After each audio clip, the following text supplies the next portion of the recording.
What up? What's going on, Antixius, Sinvec, Ayo, Spring Roll? Welcome, welcome.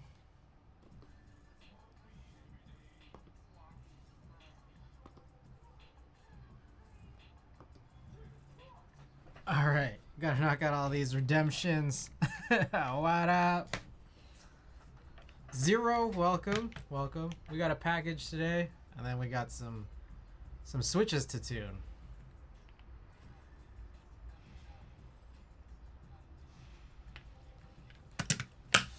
Ooh, I needed that. Okay.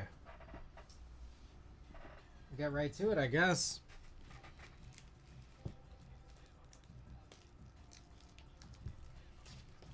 Alright. First package, this comes from Ada. Ada had bought this and has asked me to open this on stream. If I can. I think I just need some regular scissors. Have some more than Amphixias. Alright, let me get that second round of hydration on.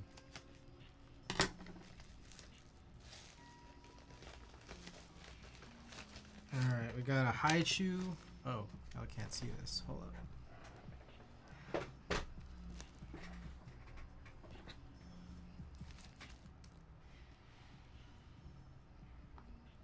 Okay. So we got a Haichu. And we got this guy. Oh, that's crazy. It's like sealed.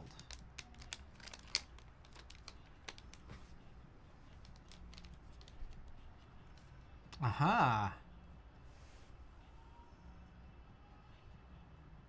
We got a Myth Caps OG Ditto from the fulfillment sale. This was a few months back. If you lose focus needing to pee like a racehorse later on, my bad. Oh god, alright. How many swigs is this? Gonna get waterboarded?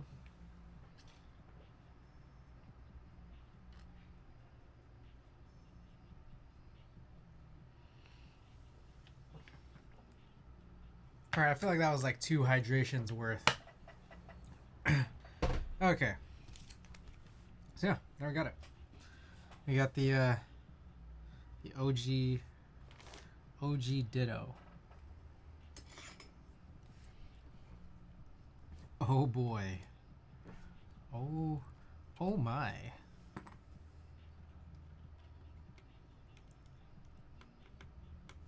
Perfect.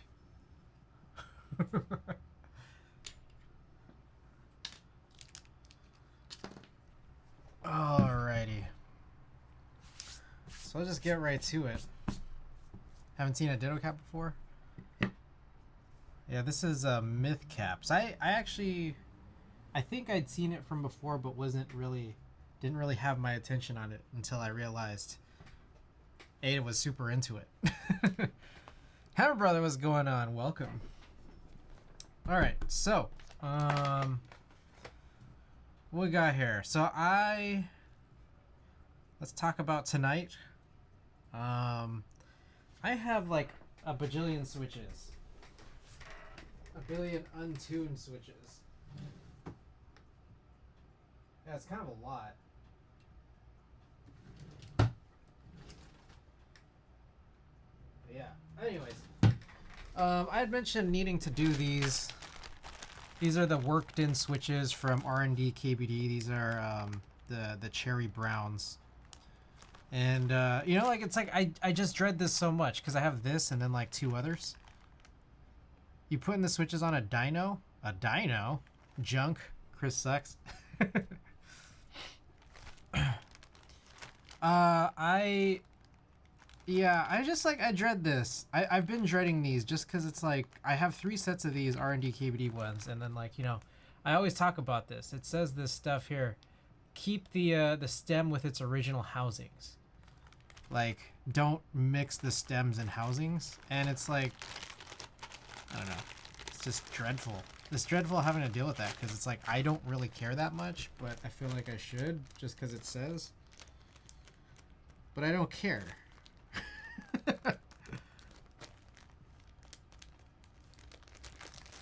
And so it's like I got that, and then like I got like the cherry black and the novel keys ones, the cream ones. Seems like way too much up. Yeah, the thing was like I'd already like half tuned these before, and I didn't like them because like I didn't actually lube the stems. So it's like I guess I gotta do it. And on top of that, I also spring swapped, and I hate the springs too. So we're gonna like put in some springs I actually like. Let's find some.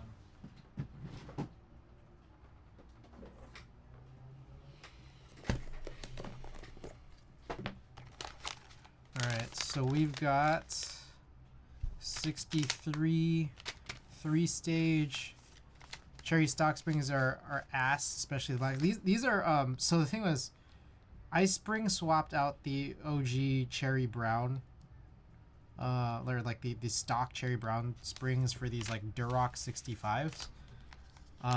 And I hate them. So we're gonna get rid of them. I have a bunch of Prevail springs. I have a bunch of Sprit springs. What do you guys think I should use?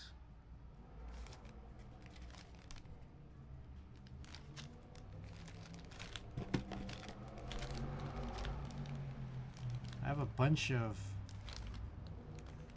these Extreme 3. 3. Maybe we'll go with 2. Down these 3-stage springs, man, I'm gonna hoard those damn things when I start modding switches. They're nice. But I don't know. I mean, I guess we can try it on these like light tactiles. Broken end switches feel nice, but they still need lube, and you need to keep the stem and housing together, which makes me feel like it's more effort than it's actually worth. But like, do you need to though? They're gonna put you in jail if you don't.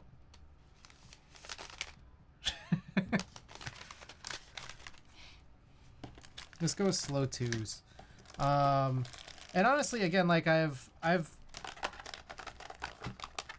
compared these with non worked in or non broken in switches, and like I didn't find enough of a difference to warrant it. Like, I don't know. I've used smooth cherry, like old vintage smooth cherry black switches, and they were much smoother than like this. So part of me thinks that, like, I don't know, I don't think this matters. Like I think what matters more was how it was produced.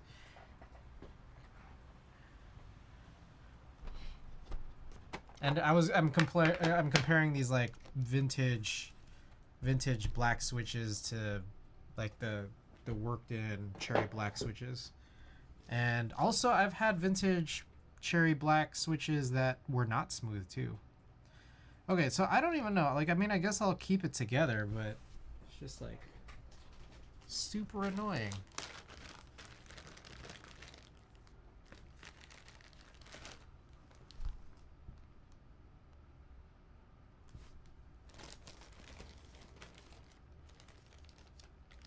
I have a bunch of like bagged switches, and I don't know what is actually what. So give me a little bit. Just get amethyst tactile switches for the MX Brown feel.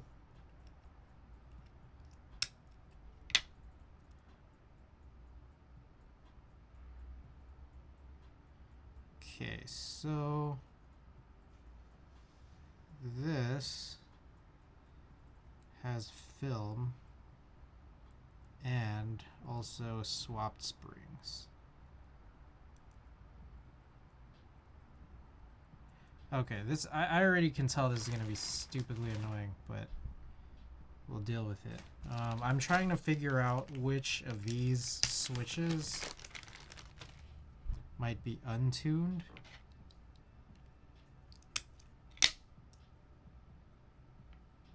And the answer to that is I can't really tell. So my issue then that remains here is I got a lot of springs to swap, I guess, because... Okay, actually, here's what we'll do. We'll just count this. 2, 4, 7, 10. Okay, so there's supposed to be 100 of these 65-gram springs, and there's only 10 left. That means that in this 90 pack, I swapped in the springs in every single one. Okay, I mean, that's just... If that's just the reality of it, that's the reality of it. All right. Guys, Ada. Oh my god, Ada's in the building.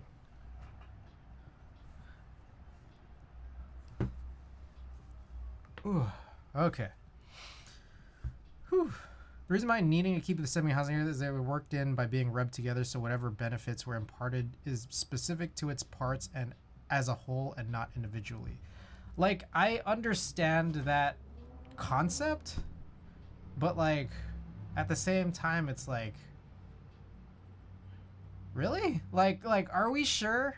Like, are you telling me that, like, I don't know, if I take any two arbitrarily rough objects, like if I, for example, took two very rough rocks and rubbed them together against each other, you know, 1,000,000 times, or, you know, 1,000,000,000,000 times, that, like,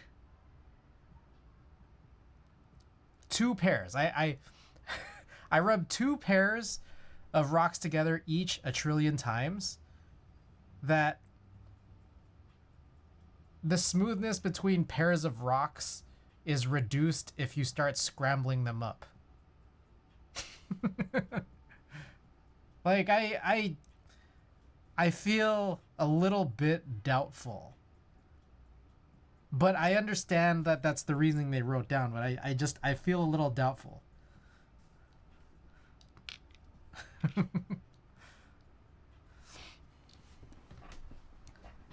Okay.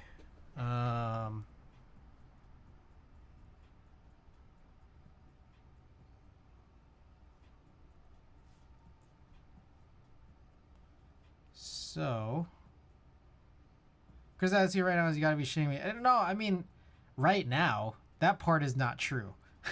Because I have thought this for a long time.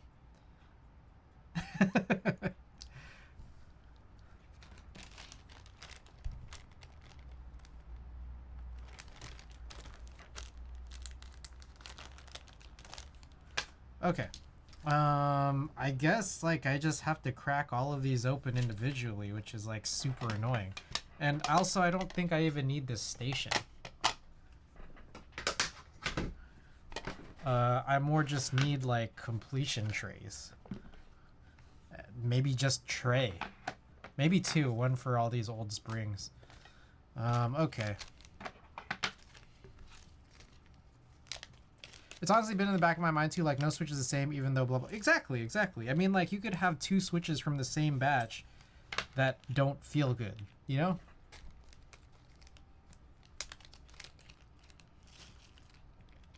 Like, I guess, like, part of me also kind of wonders, like, how is a switch assembled? Like, is it, like, is every part of, like, the switch production process completely done through machinery? Like, I'm guessing, you know, it's like, you know, there's something that produces stems, there's something that produces housings, there's something that produces springs, there's something that produces these, like, contacts, like these contact leaves, and it's like, is there, like, some machine that takes all X number of these pieces and then manually puts them together? Because, like, you know, like, what if there's, like, a machine issue? What if there's one part of this, you know, one part of the construction that, like, doesn't meet, or, like, you know, is just, like, on the opposite ends of tolerances? It's like, well, yeah, that might affect how a switch feels or sounds. I don't think this nutcracker is a little weird. I mean, maybe, yeah, maybe I do need more trays. Pardon me.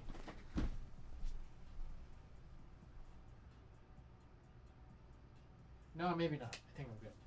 But I do want this guy.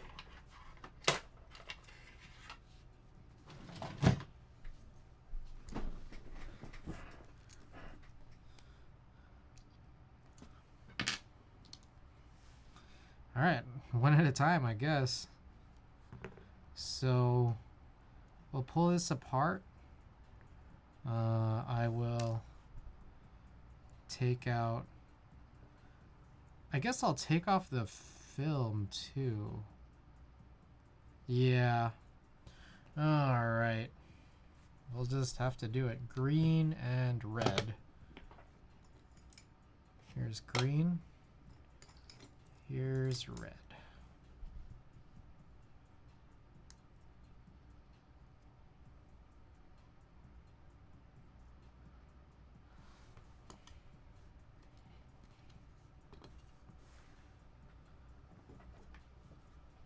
So I've been doing this thing that's like halfway between completely manual brush lubing and like tub lubing. But like, I don't know, at some point I think you can argue that it's literally one or the other.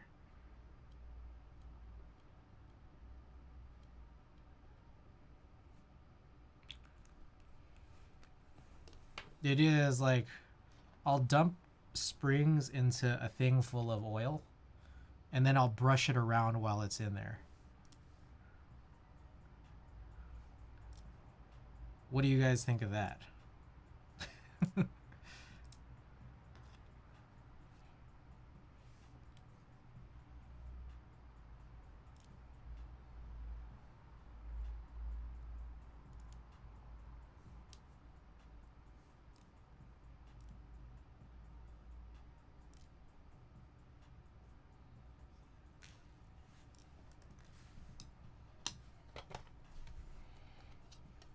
Alright, meanwhile, I guess the goal here is we're just gonna, oh shit, lube these rails. I think I accidentally got some lube inside that pole hole, but I don't know, whatever.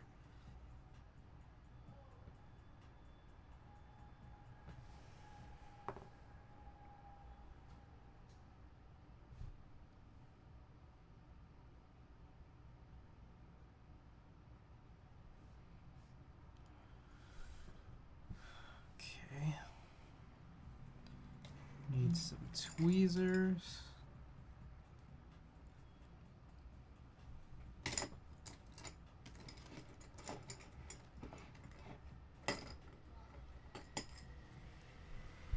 I only have one set of broken in switches and they're blacks. I tried them versus non-broken in blacks, and if I take my time I can usually pick out the broken in ones, but the difference is not really noticeable in use. Maybe my senses are not refined enough. That's 100%, 100% how I feel.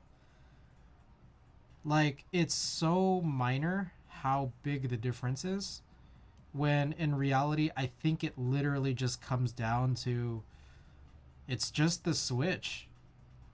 It's literally just the switch. Like, it comes down to how it was produced, how it was put together, and what you think about them.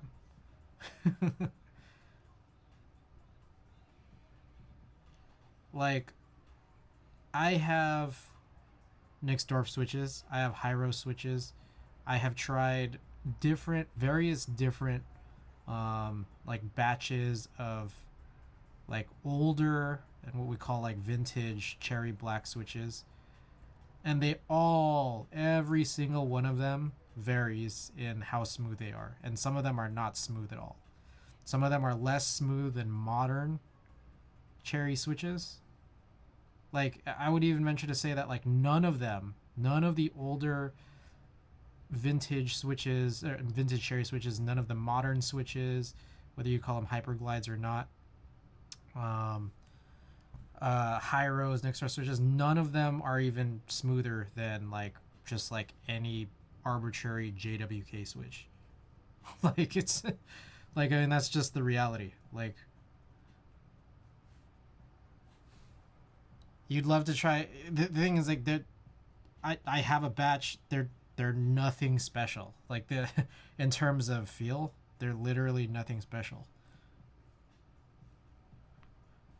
So, like, I don't think you're missing out on anything. I mean, what you're missing out on is just the concept of like the history that they only appeared in just like one or two boards or whatever, however many boards it was in. Like the idea that like it was basically the first Switch that was just not like the top wasn't black, like the top housing wasn't black.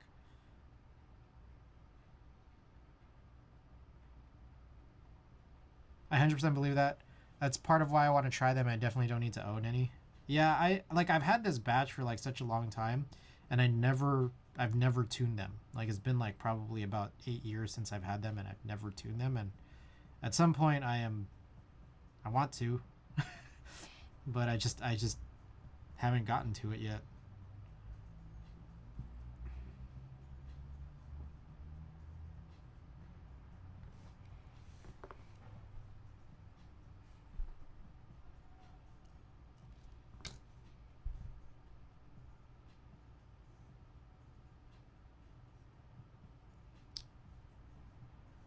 Okay. One switch down.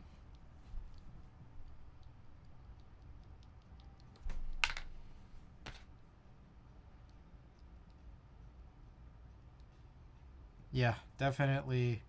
I definitely can see a difference in just um,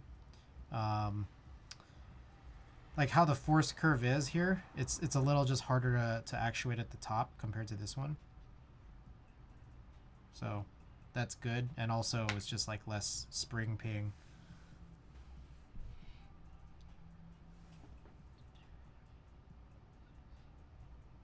Okay. 1 out of 90. I think one of the issues is that like I think, and I could be wrong, Heidi might be running Violet on Cream again. Ooh, nice. Day has been made. Nice.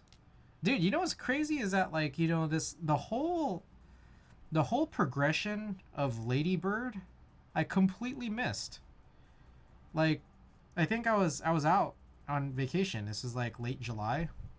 Ada and I were out in Los Angeles and Las Vegas, and like that whole progression of like people showing off the builds for these like Ladybird protos, and then like the raffle, the ensuing raffle. Like I just missed everything.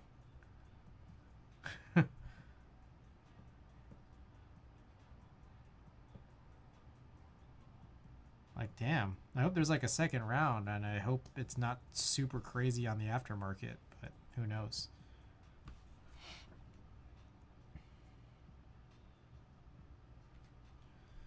Sucks, man. Yeah, it's how it is. Like I can't, like as much as I'd love to, I can't hit on every single keyboard. I'd love to, but it's just like unrealistic to see it happen. And I think even then, like hits, it's like sometimes it's like even if I don't hit, like sometimes I'll still try to get it on the aftermarket, but like I know it's like it's a huge thing.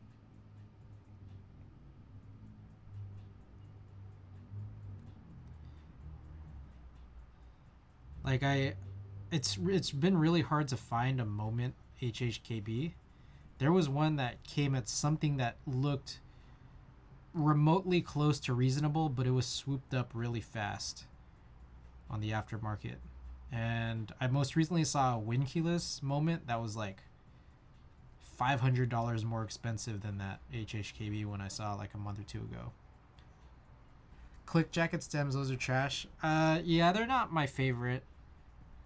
Like I can do it. Like in fact, like the thing is, I think like tactiles, click jackets or any clicky really for that matter, and then these like linear long springs, like they all simulate something that makes me type faster and better. Like even if like I hate the sound, like I could type on it. Like it's good. Like in terms of how I perform, I guess.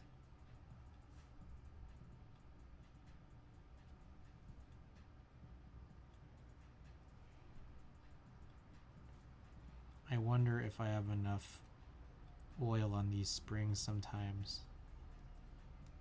Sometimes I just want to douse like the whole spring in oil. Like, I think there are some people who will say stuff like, you don't want to like have oil running down the bottom of your housing, like like when you over lube a spring. But like, honestly, like I'm wondering when people say that, it's like, what is the worst that could happen if like the bottom has a little extra oil in it? Like, it's not gonna stop working. Like, right? Like,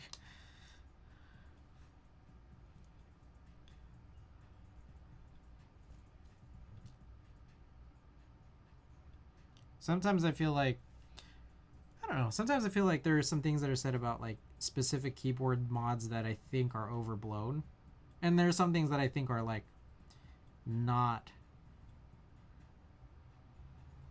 talked about enough. And I think over lubing springs is like, I think that is overblown, and I think working in is overblown.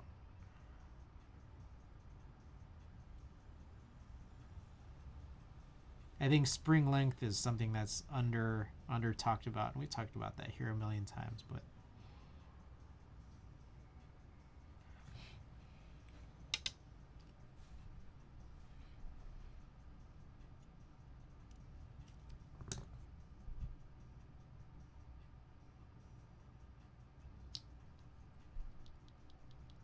all right, fantastic.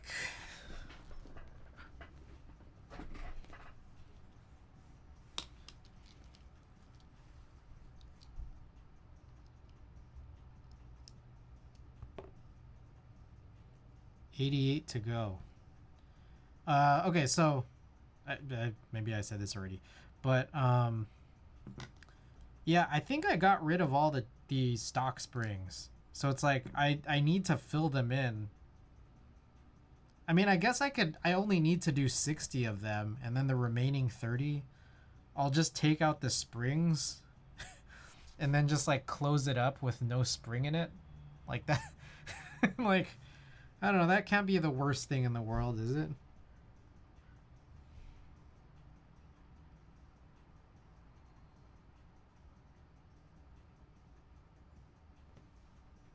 How bad could that be?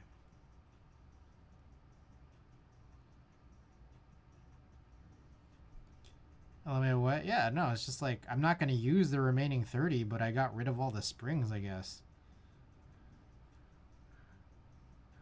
So it's like,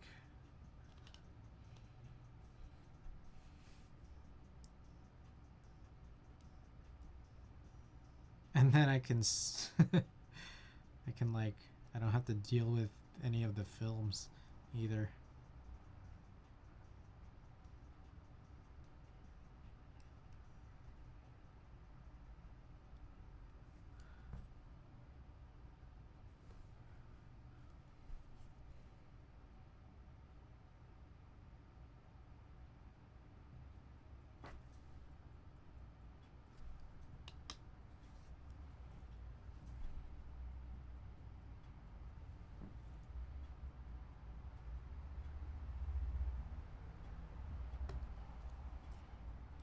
True. Yeah.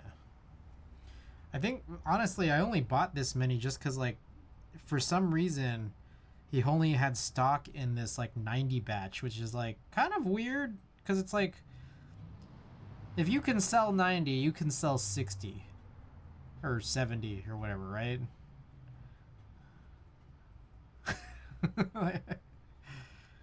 I don't know. Maybe I'm crazy, but I think you can do that.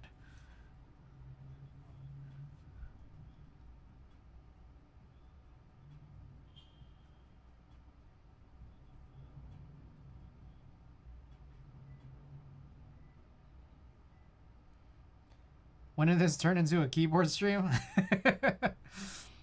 Technic, are you were you only here for my my pseudo art streams?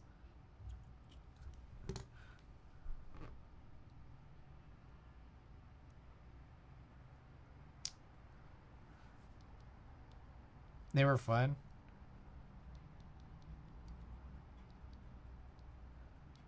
You know what I need to do? Okay, so there was a goal I always had that it never happened. So just FYI, I don't know if everyone who's tuned in right now saw a little bit earlier, but on Discord I sent out a message. I was live, but on my teammate's channel, my teammate for my Splatoon team. And for those who might not be familiar, Splatoon 3 is coming out in about 2 weeks. But they released like a demo test fire for the weekend. And so it's an actual like Splatfest event. And for those of you who don't know, I actually used to exclusively stream Splatoon. I'd love to be able to go back to it, but I got too much keyboard stuff that I want to share. You know? So one thing about Splatoon is that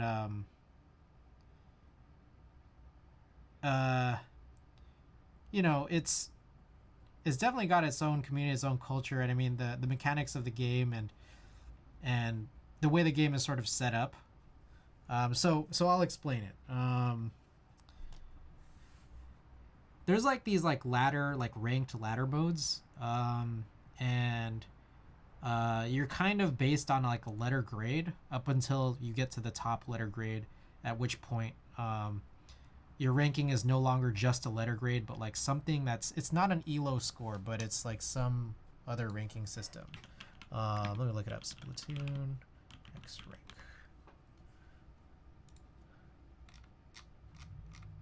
Rank X.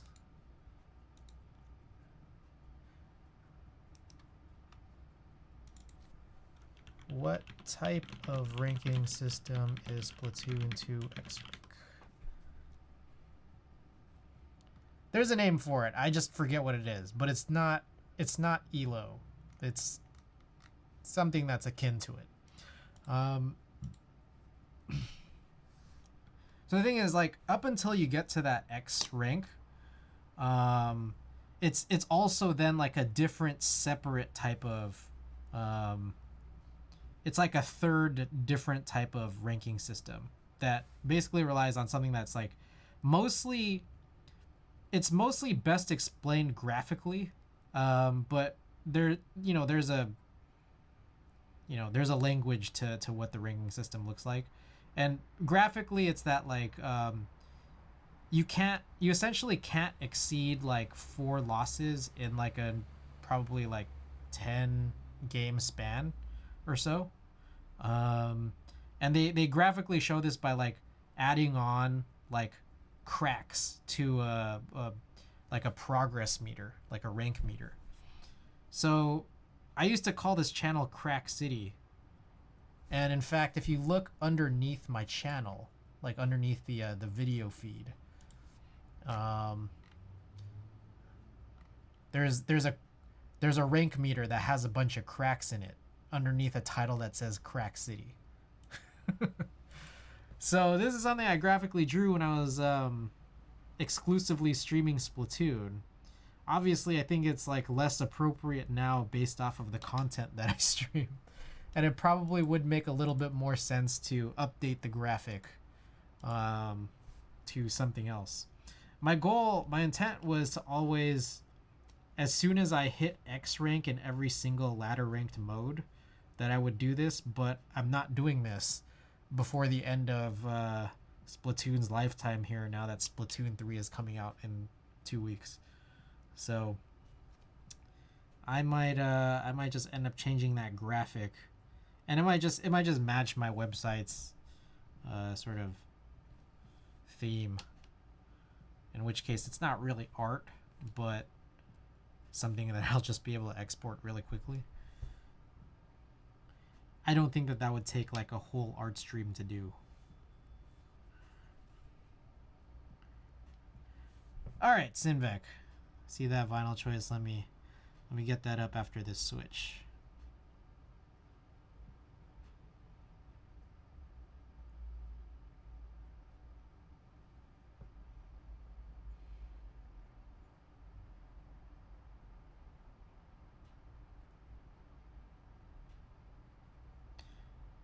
like you could turn switch tuning into an art.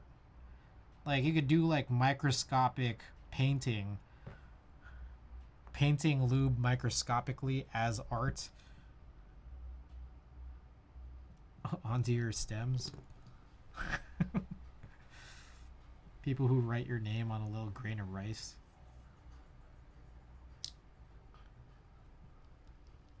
All right, let me get Pinkerton. That is here somewhere.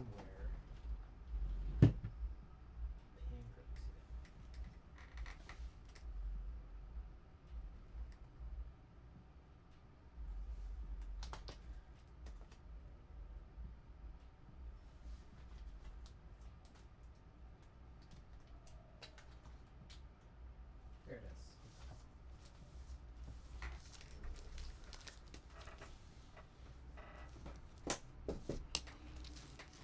How long do you guys think it'll take me to do 60 switches? And how long do you guys think it'll take me to do 90 switches?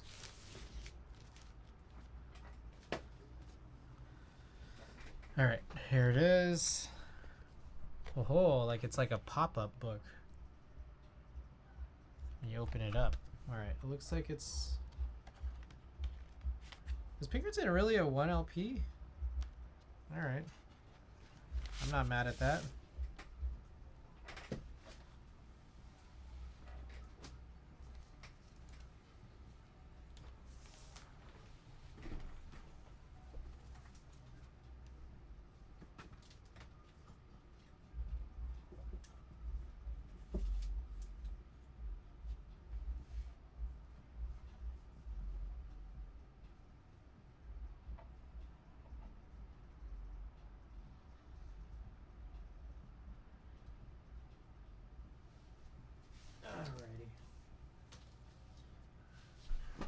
Pop-up so cool. Pop-up vinyl, eh? Ayo. Alright, gotta get this music off.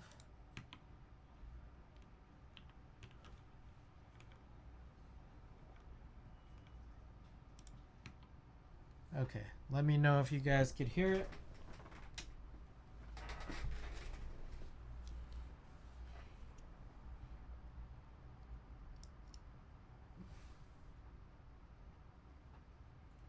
It's coming in all right.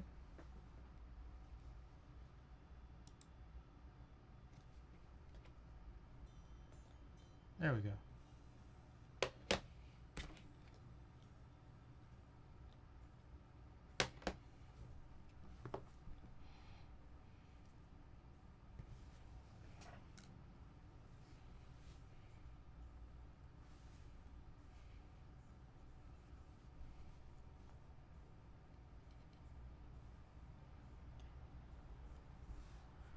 Oh, quick update about keyboards. Keyboard status. So I recently got a couple of interesting new boards that I'm very interested in building. However, we have a couple of, I don't want to say they're issues, but they're just little things that make me pause a little bit. So for one, the gasket 00, GSKT 00 that I purchased off of a fella was a friends and family unit that I struck a deal with him to omit PCBs and then only send me like essentially instead of getting a plate and a PCB, I traded the PCB for a plate because it turns out you can get updated PCBs from a vendor called Capcave. And updated means the original PCBs, for one, were in USB, mini USB, and two, the guy himself who sold it to me in the aftermarket didn't have enough because I think he had two GSKT 00s. And he only had one PCB or one working PCB between the two of them. So I said, hey, no PCBs. I'll just get it from this other vendor, brand new.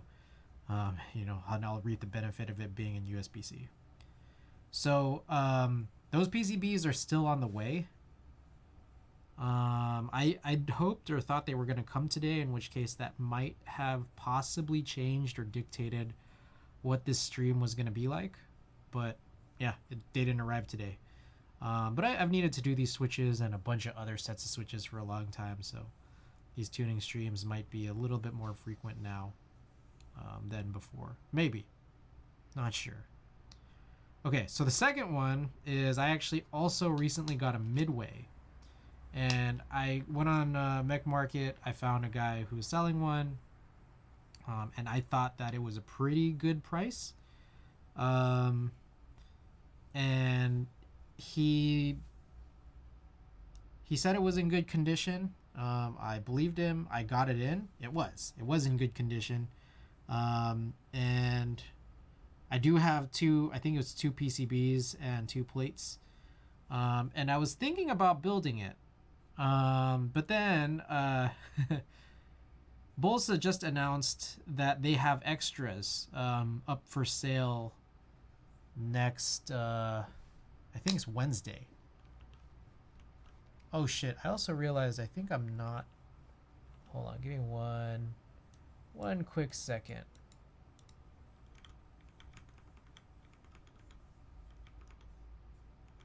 Sorry, I know I didn't finish my story here, but I'm not on Makers and Crafting.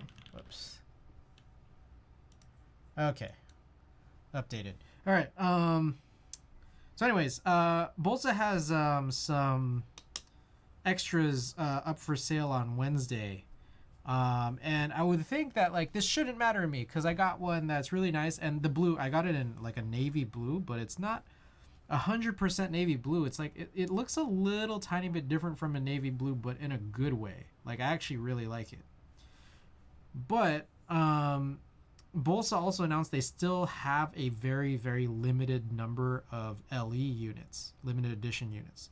And if I recall correctly, that limited edition Midway was this really, really cool, like, I don't know.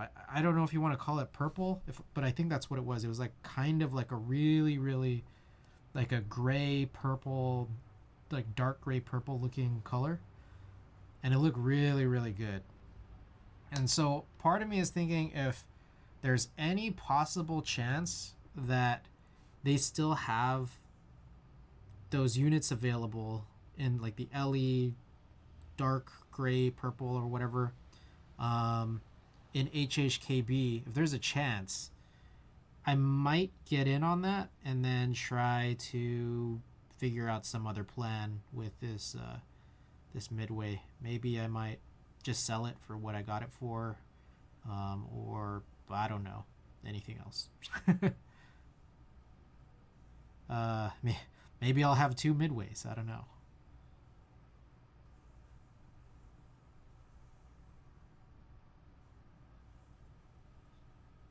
We'll see.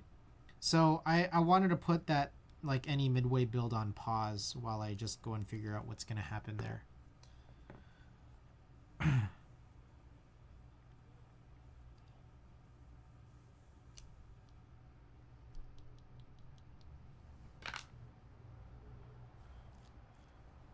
All right, slowly but surely.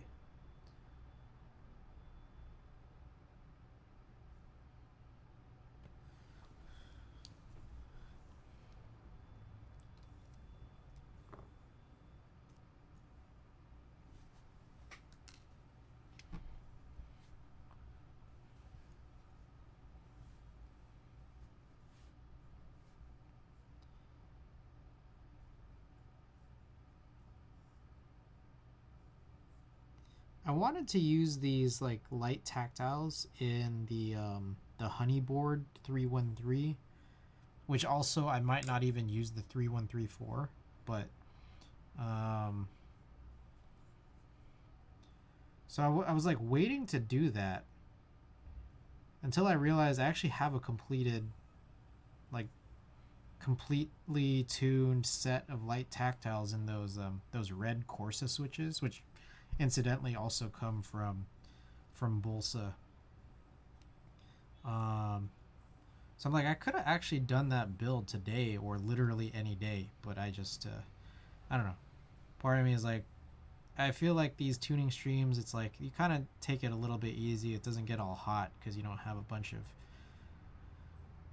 equipment running super hot.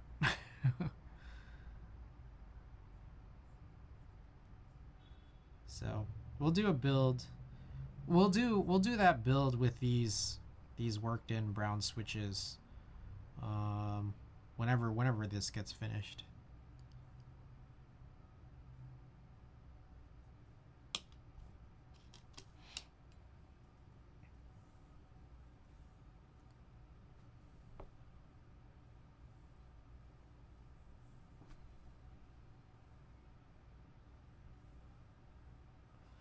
I look at this and I'm just like, is that enough lube?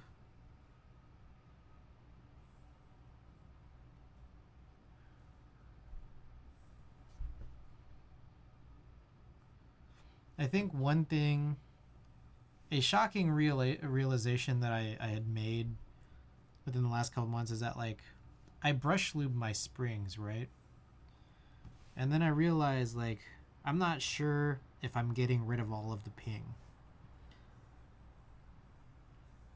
So now I'm realizing, I don't think that's necessarily, I don't know, but I don't think that's necessarily a problem with the fact that I brush lube. I think it's more that I just don't use enough lube. So now I'm just like going a little crazier with how much oil I actually use, given that, like, I don't know, like I've seen a lot of like ping still on springs. Oh hell no. I mean, like, the thing is, like, I don't really hear it like that badly as I'm typing. So it hasn't been a real big problem, but I can tell when, say for example, like I've under lubed these springs, and like I hold a switch close to my ear. So like the thing is, like, I feel like there's a lot of places, a lot of YouTube videos and like product page descriptions, all this stuff that just kind of say that if you don't hear it, does it exist? Exactly. Like you shouldn't like a small little vial or whatever of lube should last you like X number of switches. And that kind of made me think like, oh, okay, you're supposed to use like a very, very little amount. And so I'd use this like very, very small amount that was possibly and probably a little bit less than they were prescribing. But then it's like I'm realizing like, wait, first of all, I still kind of hear ping if I hold it up super, super close to my ear. So maybe I'm not using enough. Maybe it's not even that big of a factor to like use as little as these YouTube videos and product page descriptions are saying. And like even then, it's just like, it's not that big a deal. It's not like lube is like super, super, super expensive, right? Like it's not, I think it's not as rare as it once was. So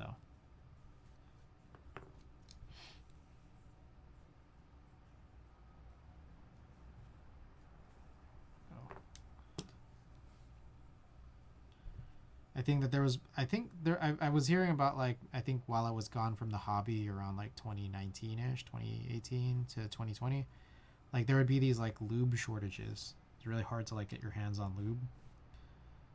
So it's not like that anymore. It's not really, really stupidly hard to find, like in this case here, like GPL 106, 107.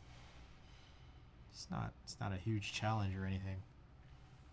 I used to use 105, but I kind of like this thicker 106 or 107. It's just, it's a little bit harder to find 107 as commonly as 106.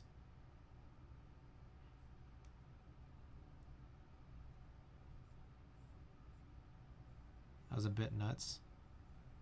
105 is too thin. 106 works better. I have 107, but I haven't tried it yet. I mean, I'm not gonna lie, 107 just seems kind of like 106, but maybe just a little thicker. I don't know, but it's pretty close. Like,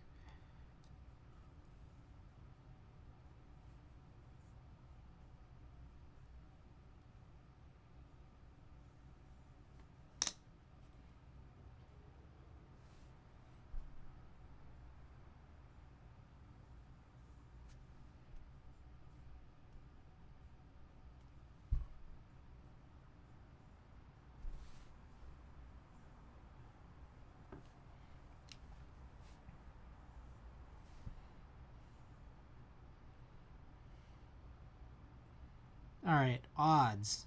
Odds of completing this in...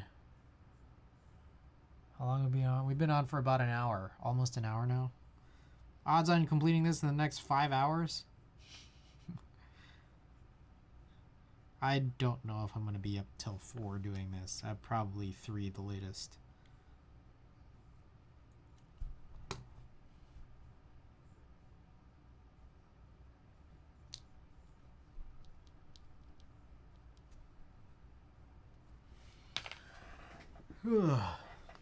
Oh, ZNBPAXV573DY2, thank you for the follow. I have my volume really, really low just because I'm trying to like prevent DMCA issues it coming out of my speaker and getting caught by my mic. 5 hours, how long are you planning on staying up, bro? I don't know. I want to get a lot of this done. Not necessarily all, but a lot.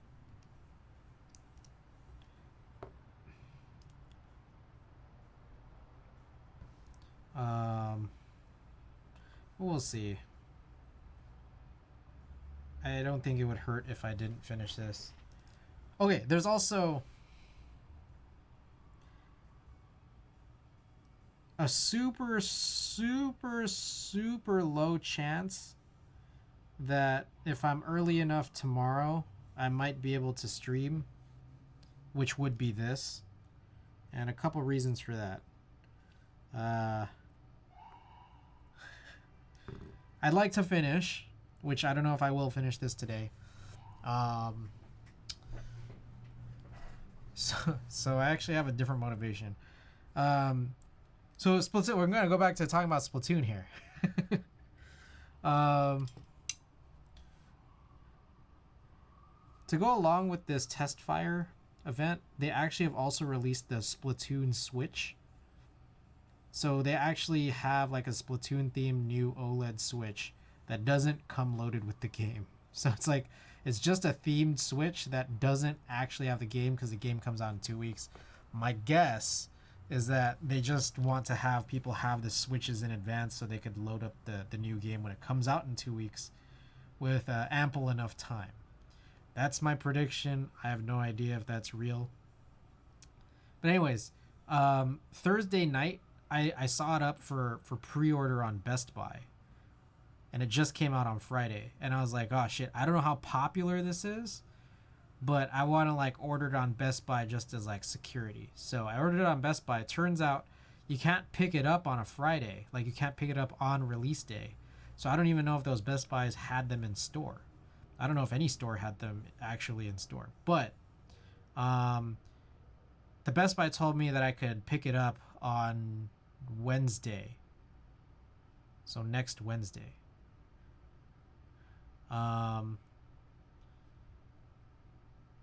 The next day, the following day, I don't know anything about Splatoon, but I enjoy watching you guys play it on. Thank you. So the next day, the Friday that it was actually supposed to release, Amazon put it up, and I was like, oh shit, let me see what it looks like on Amazon. So I actually placed an order on Amazon knowing that it would actually come in tomorrow. I live in I don't know if it's San Francisco or the part of San Francisco that I live in, but like San Francisco actually gets like Sunday Amazon deliveries really quick. Like if you order on Fridays, sometimes even Saturdays, you could get a package as soon as Sunday. So I placed that order. It's supposed to come tomorrow. I want to get that in and make sure that it comes in fine. I also kind of wanted to unbox it. But I might do that. I might not. I don't know. We'll see. Part of me is like, it's just like, I want to make sure that it, aside from the package arriving safely, I want to make sure that what I got looks good. Oh my god.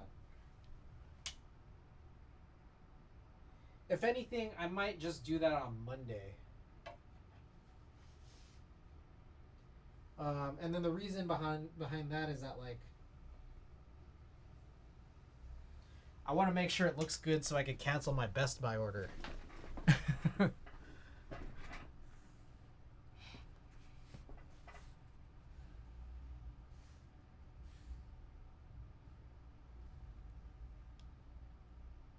Because if the Amazon, if it doesn't look so hot.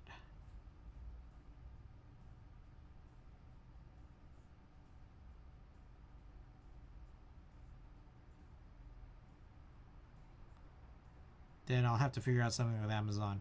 I mean, I guess like in any case, it's... I don't even know, man. I'll figure it out. We get Sunday's Amazon deliveries to in Denver if it's actually sold by Amazon, and if it's something in the local warehouse, you can even get it same day. Oh, I see.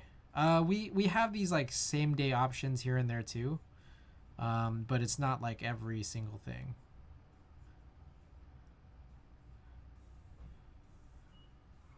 Yeah, I guess there's probably enough warehouses within like the Bay Area here that allows us to do that. Yeah.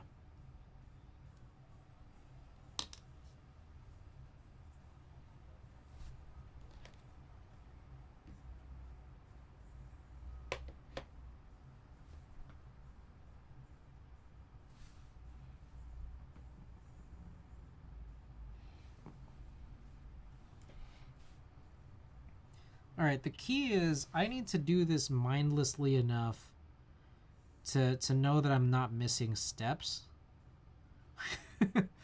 But it's like, it's so annoying because you can't be so mindless like if you were assembly lining it by not keeping everything together.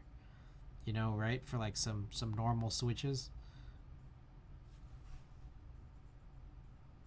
But I'm not gonna lie. Okay, you know, I'm not gonna lie. I am pretty sure that I'm not gonna do this for the worked in novel keys switches, the cream switches, just because like you could just buy these worked in ones from novel keys at this point, right? Those like purely white ones. Oh, shit. You do more steps than I do. I only lube the stem in the spring. Yeah, I lube the bottom housings, and also I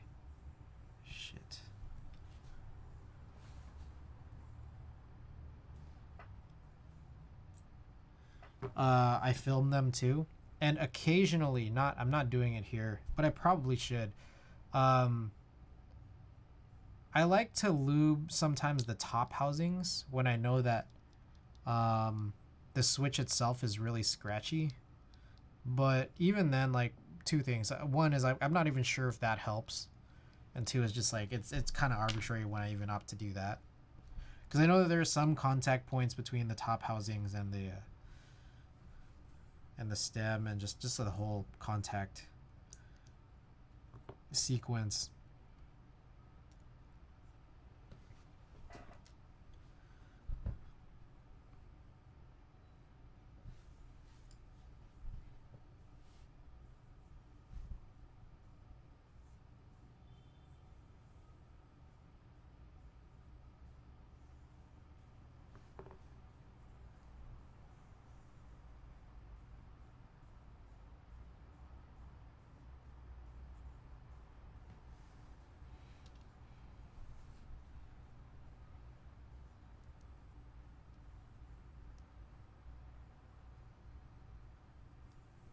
Okay, here's another thing too, is that like I use the same palette for 105, 106, and 107.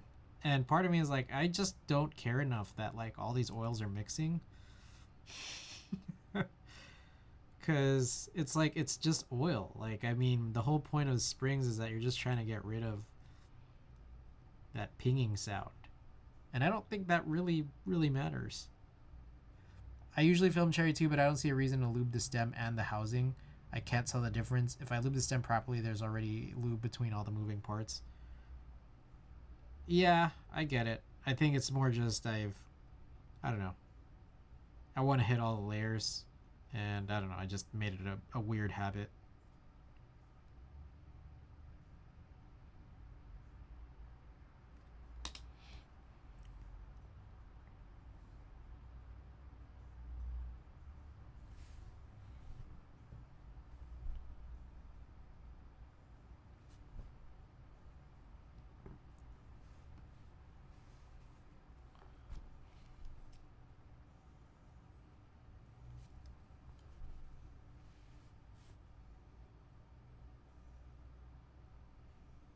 Damn, I'm feeling like super snacky right now.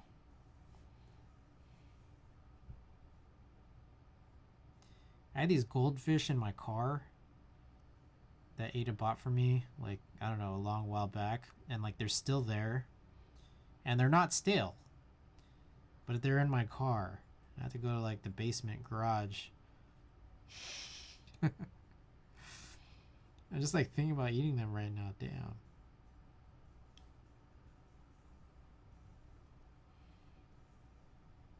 What's your favorite flavor of goldfish? Does anyone here like goldfish? Does anyone here hate goldfish?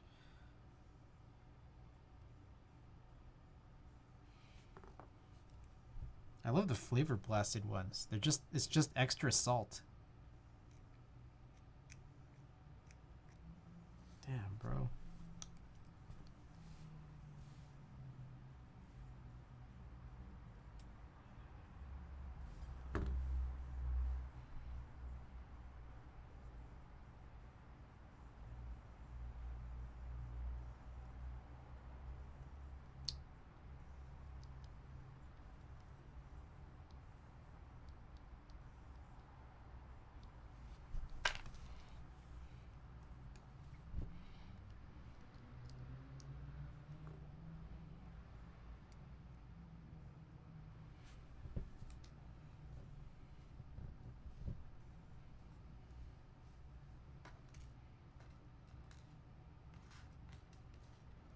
How can you get goldfish? I will say the want cheese flavored crackers, Cheez-Its are infinitely better than goldfish, but goldfish is still good.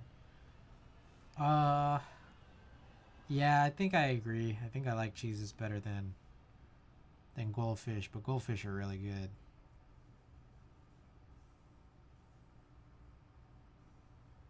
I think goldfish are interesting. They're smaller, and they tend to like they have more small packaging options. Is that right? No, they do make small, fun-sized Cheeto bags. Or, sorry, Cheez-It bags.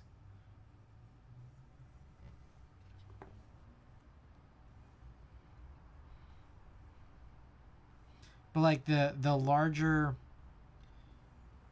Like, the goldfish that you know usually comes in, like, those little, like, paper carton things. As like the sort of regular like grocery store size, and happens to be much smaller than the Cheez-It boxes that are like the same appropriate normal Cheez-It sized. The goldfish milk carton packages are pretty cool. Yeah, I agree. But I think a lot about the paper cartons.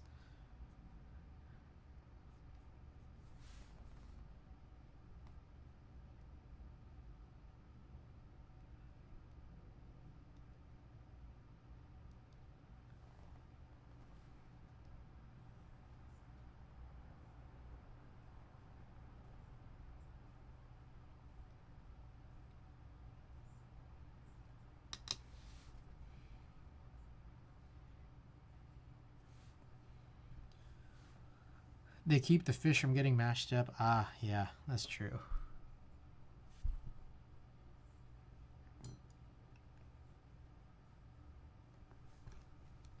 Goldfish I haven't really eaten in years, but they're a snack.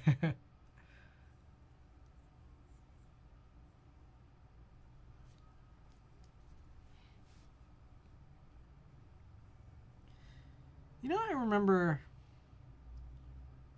when I was first in the keyboard hobby, like I saw someone's advice that makes a lot of sense, which is just that like if you find switch tuning to be tedious, or just like anything, if you do if you find anything tedious, but like, you know, in the keyboard hobby, like lubing a switch, if you find it tedious, just like do a couple a day, like do 5 to 10 a day, and then like after a little while you'll be like ready and good to go. And like it's good advice, except for the fact that like I don't know,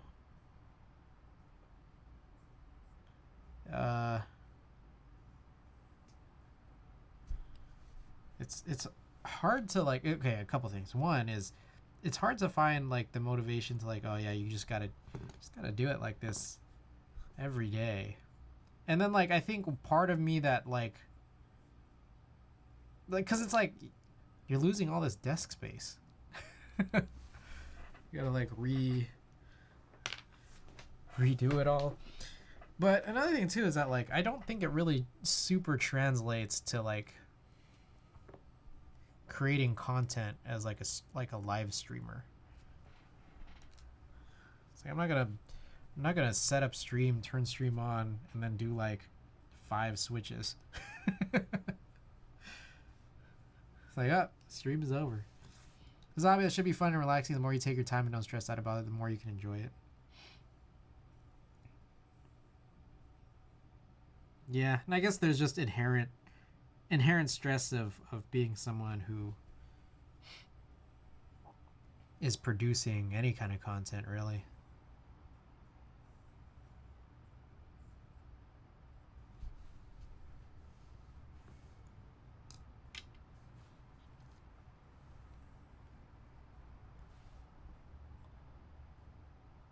In about 4 weeks, you'll have a Wombat 200 percentage. You also typically do the tuning off stream. That's true.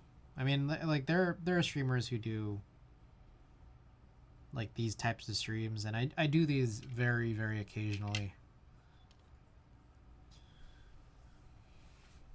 Sometimes it feels like I'll do a stream like this because I feel like you kill 2 birds with 1 stone. It's like, yeah, I get to stream, you know? And then it's like, well, I need to do this stuff anyways, you know?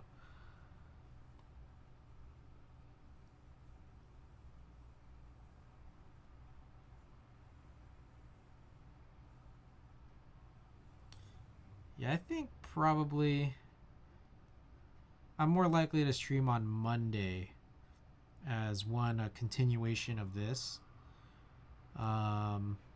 Provided that I'm probably not going to finish tonight. And then 2 as an excuse. I'm not going to use my excuse to stream until Monday for opening and checking through this OLED Switch.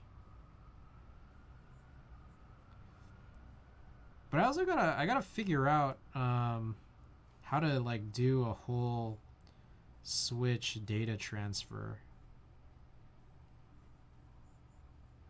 I wonder how easy that is.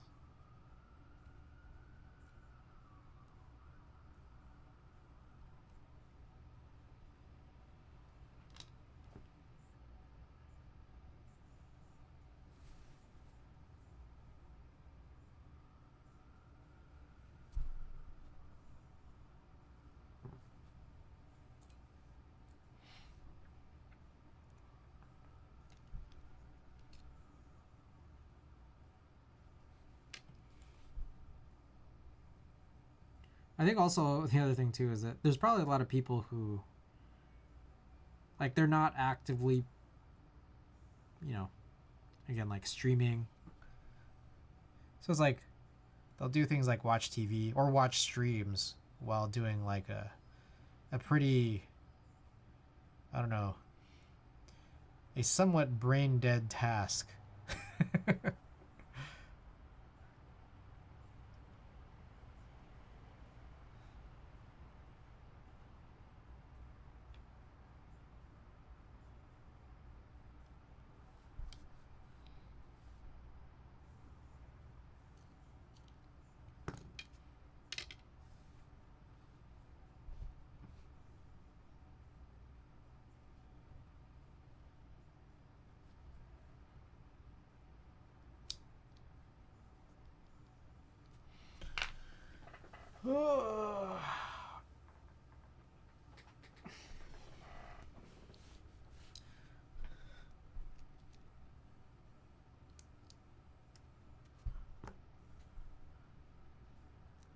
All right. I think ergonomically I might need to change some things up. I feel like I've spent a lot of this stream hunched over.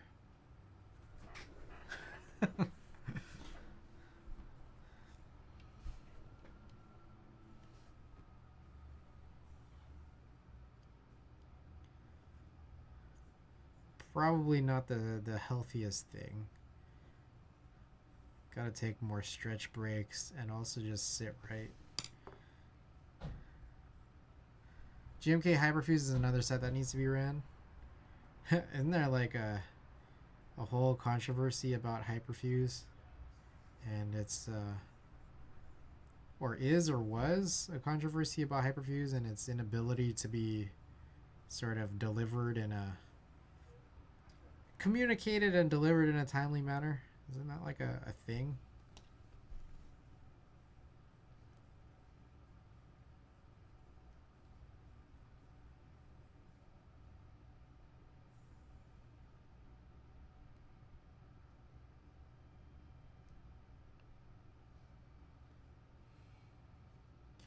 ACNH data needs to be transferred separately though, as your island is shared by all users, but a new switch means you can make a new island. Oh. That's interesting. Wait. Hold up. Real quick. I gotta read this real quick. Because is that like... That's crazy. How they have like a whole box just dedicated to Animal Crossing New Horizons. Like every other game, it's like different.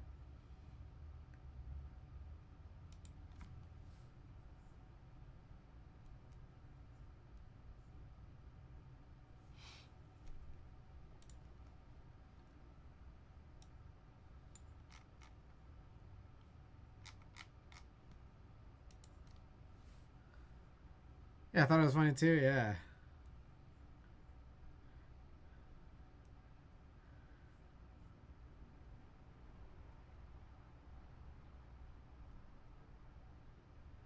Damn.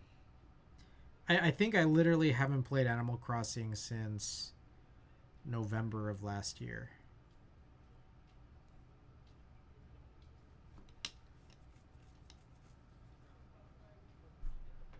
Was it November of last year? I'm trying to think. I remember that like I used to play every day or almost every day up until like summer of last year. So I was playing it for like a solid like 1 year plus. And I know that like everybody was super crazy about it for the first like 6 months maybe. So in 2020, like spring to fall 2020, I would say. And then I kept it up for until the summer of 2021. I kind of just stopped there, and then I think I opened it like twice between then and like November, and that was like the last time I played.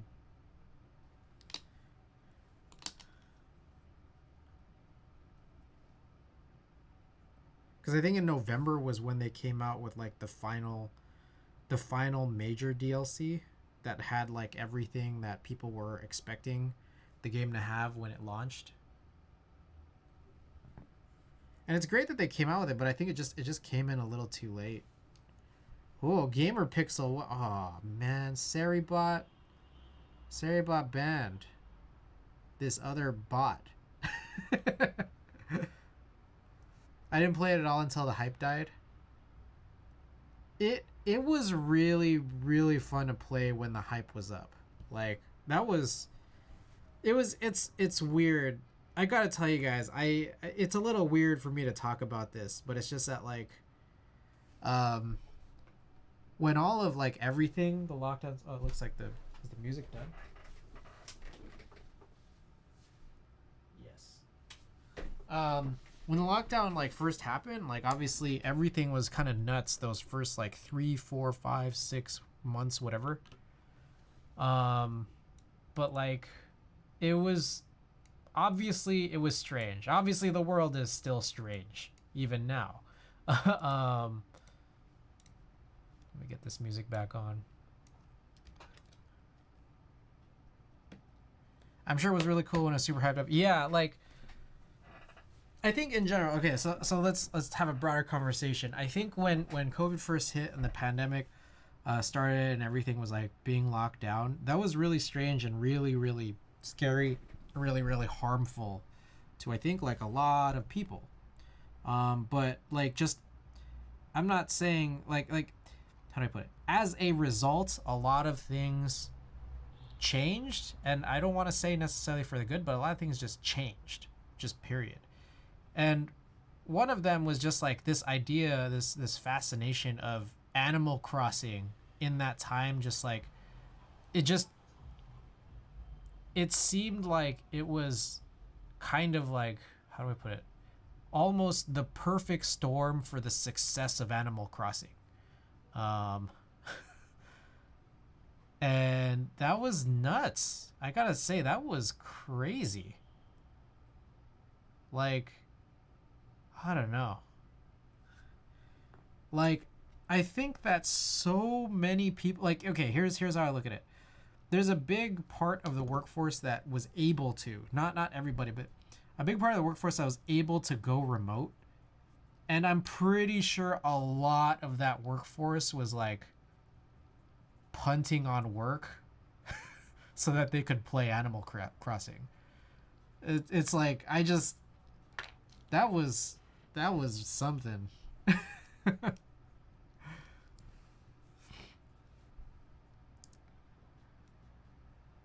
Kind of, hey, you need a new device to make a new island. Gotta go kill all those cockroaches in your house.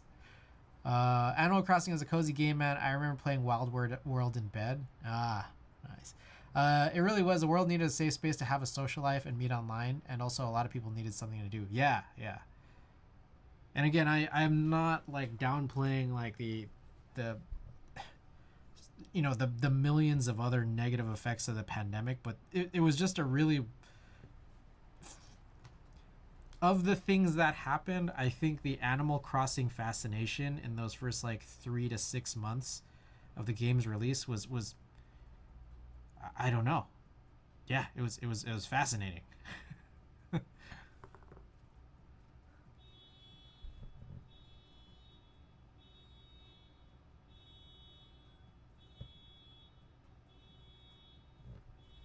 And I'm not gonna lie when I say that, like, again, just in a vacuum, I miss the fascination of it. Like, I miss when everyone was playing it together.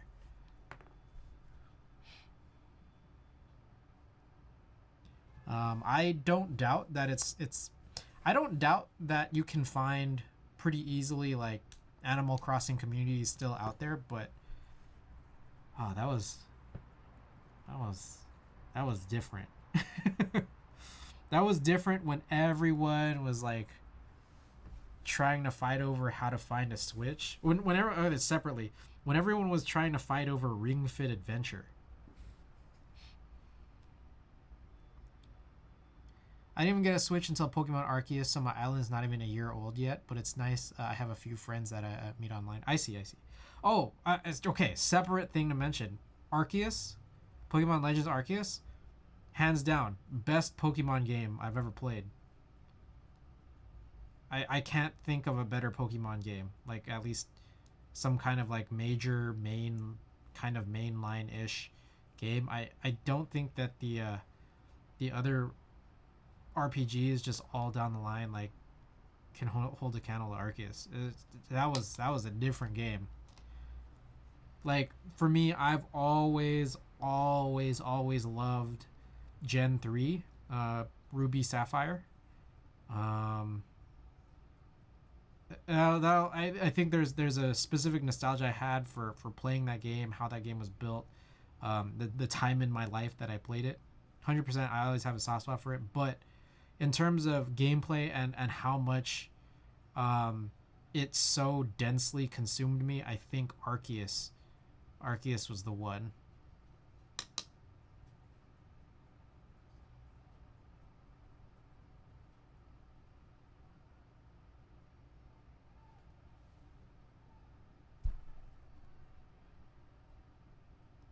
Like, I think I think there's people out there who put hundreds, thousands of hours into Pokemon, and hundreds of thousands of hours, or like hundreds or thousands of hours into any game.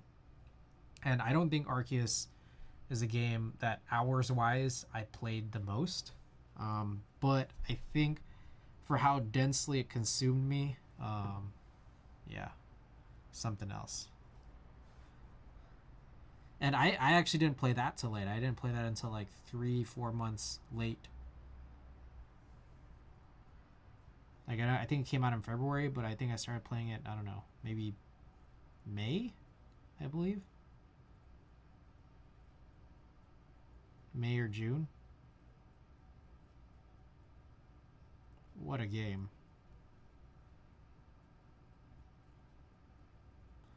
I still actually haven't fully 100% finished it. I think, what's it called, those Paths of Solitude. I wanted to do those missions, but they're like kind of hard because you have to grind a lot. You gotta grind a lot to like kind of like be able to hold a candle to those battles. And then I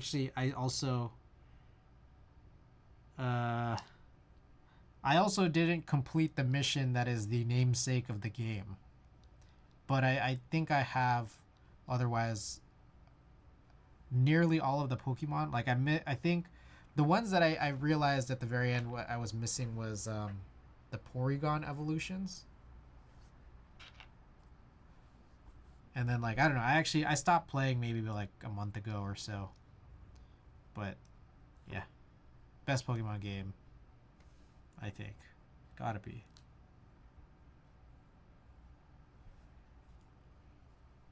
Shit.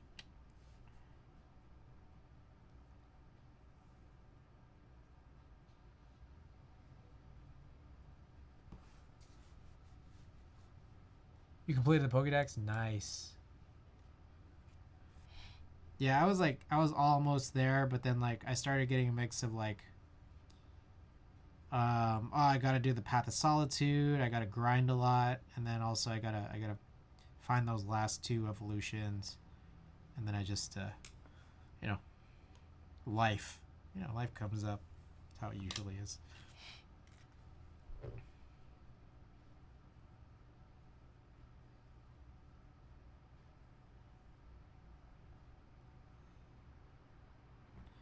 I should go back to playing it though. It's a great game.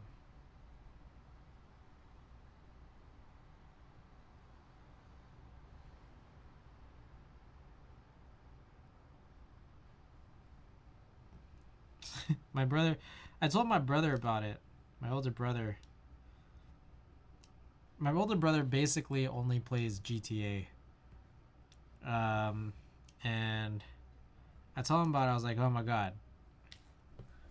He heard about this game. It's like the best Pokemon game ever. And then his first question was, is it like GTA? And I paused for a second and I was like, yeah, I guess in a way it's like the GTA version of Pokemon. He's like, wait, what? Like he was joking when he asked that, and then he got intrigued. I got the knowledge about each Pokemon to 10 as well. I have a friend that completed all the info points for all the Pokemon, which seemed excessive to me. Oh, that's crazy. That's crazy. I think I had up to 10 for all of them, nearly all of them. But yeah, except for the fact that I forgot about the Porygon evolutions because I didn't have them.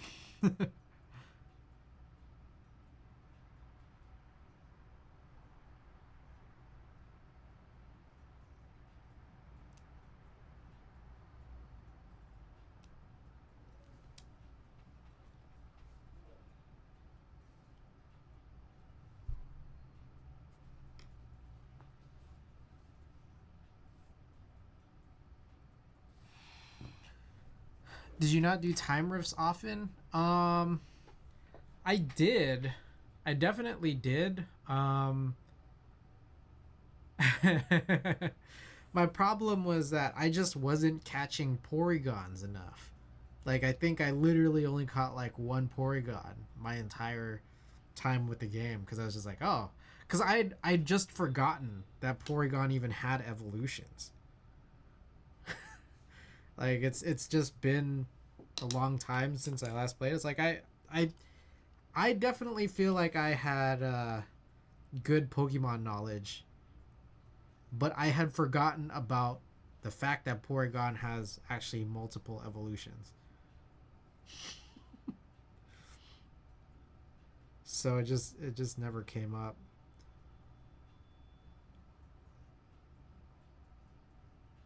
He doesn't, but I caught them all because I ran into them. Yeah, I'd never encountered the evolutions wild. I think those are like those are rare finds even within the rifts. So and I think like that was Obsidian Fieldlands, right? That you find them. I think like uh for me it's that like at some point I just like stopped caring about rifts in Obsidian Fieldlands because I was just like, oh, I got them all already. Like, because I thought like I only needed to get Porygon.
Okay, I'm trying not to hunch over, but it's like sometimes kind of seems like a necessary-ish step.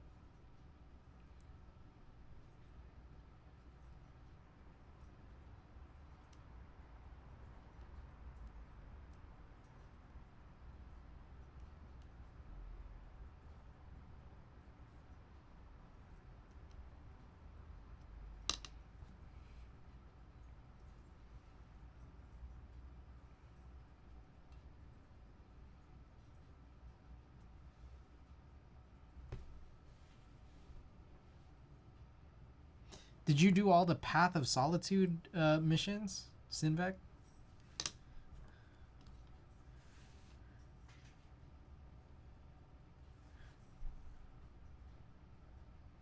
I think I only completed like the two easiest ones. I think it was the Abra one and the Blissey one, I believe.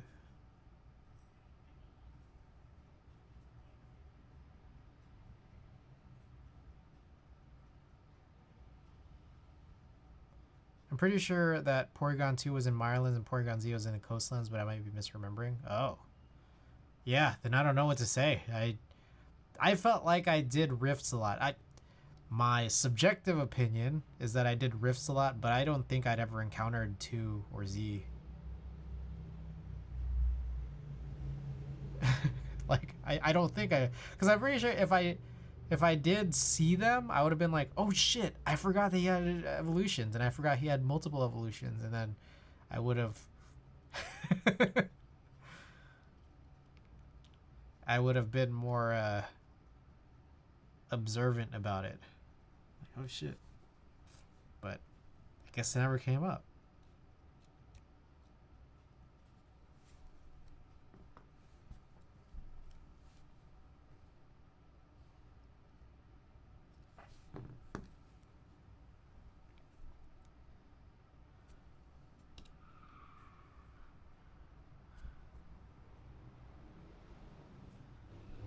And that one mission with Manaphy was kind of nuts, though.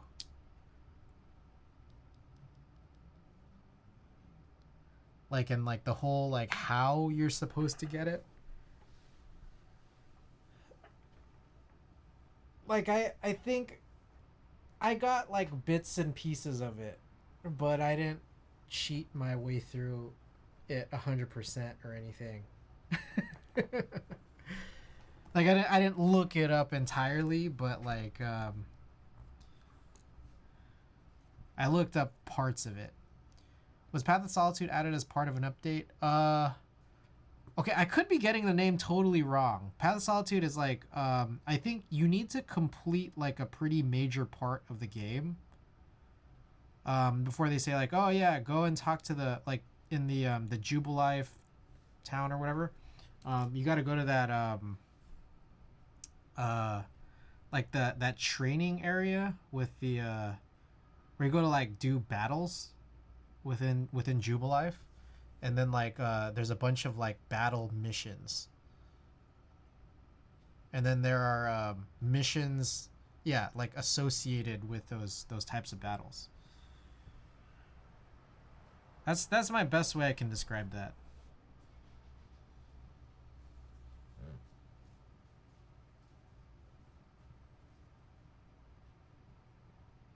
Oh shit! Why did I do that?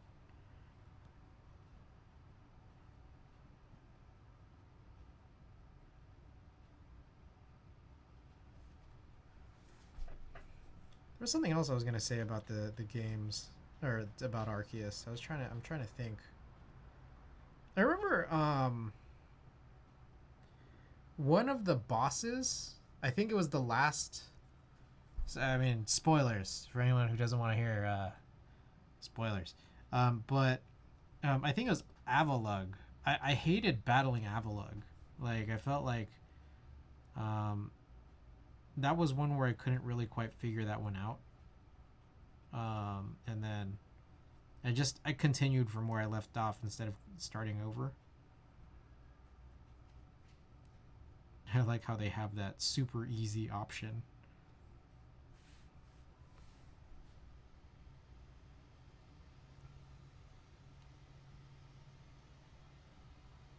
Oh, I think I'm when I finished, I done all the main mission and the side missions that were available to me on my Pokédex was complete. I may have missed something, but I don't remember those missions. Let me. I'll just Google it, because now I'm curious how it happened. Path of Solitude, Arceus. Oh, there's this thing. All right, spoilers. There's this thing called Daybreak. And I'm trying to remember what that was. Oh, V1.1.0. Oh, I guess it was a DLC. It was a free DLC update that occurred maybe about a month in. That I think happened once you completed all of the massive mass outbreak missions. Yeah. Okay. So yeah. So there, I don't know if you got to. I'm not sure if massive mass outbreaks were DLC. I think they might have come with a game. But there's a bunch of missions associated with massive mass outbreaks, and then when you complete those, there's like a whole sequence of cutscenes, and then after that, some new missions opened up called Path of Solitude. I remember when the DLC happened, but I didn't pick it back up. Maybe I should. Oh, did you like finish it all in the first month? That's probably why, because like I joined in like, you know, like I started playing like 3 months late. That might explain it.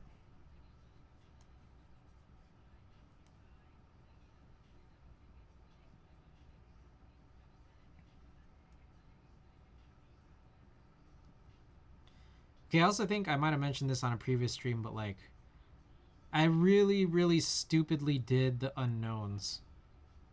Like, for some reason, it didn't occur to me that when you go into the unknown decks, that every single one of the unknowns had a different, like, hint message of where that unknown could be located.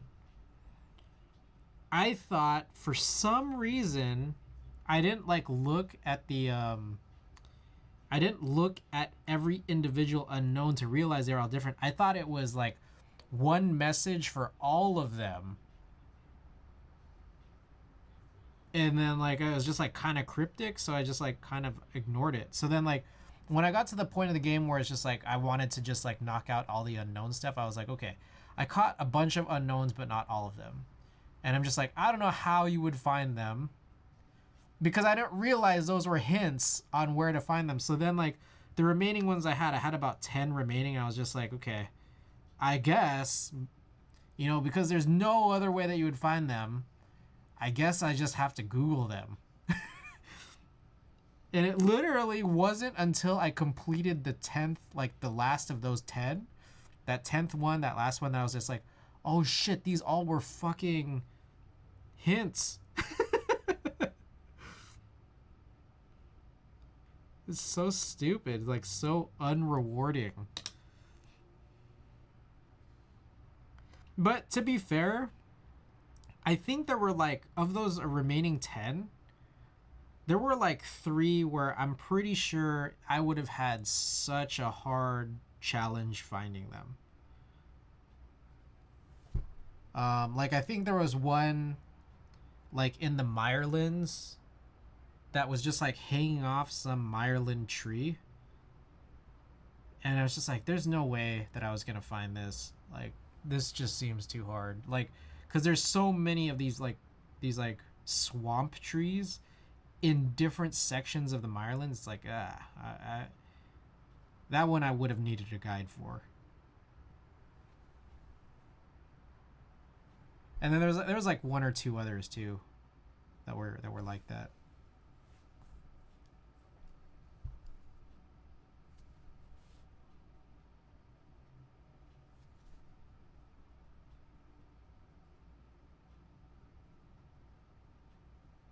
But I definitely remember during the course of the game, I would just know that there had to have been an unknown somewhere nearby, and then there was.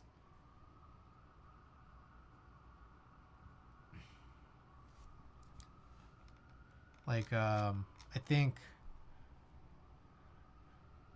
where the cliff was in the coastlands, I was like, yeah, there's gotta be like something here. And so I was snooping around and I found one.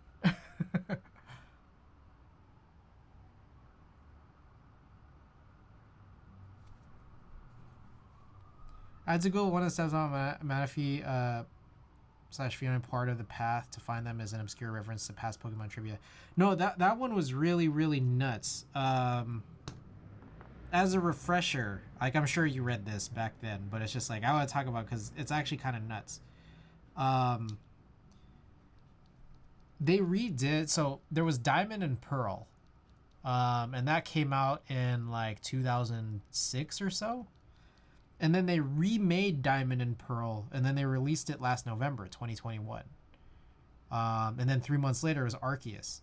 And then the Manaphy mission and finding Manaphy is like, it relied on a very, very obscure part of the remakes.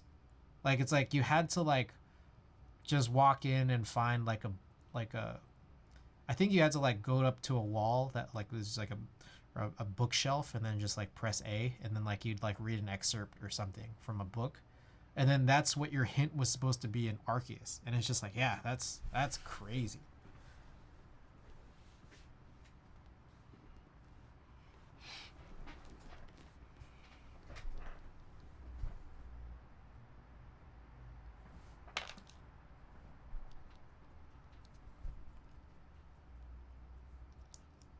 So yeah, I think like I definitely had to Google like, okay, like yeah,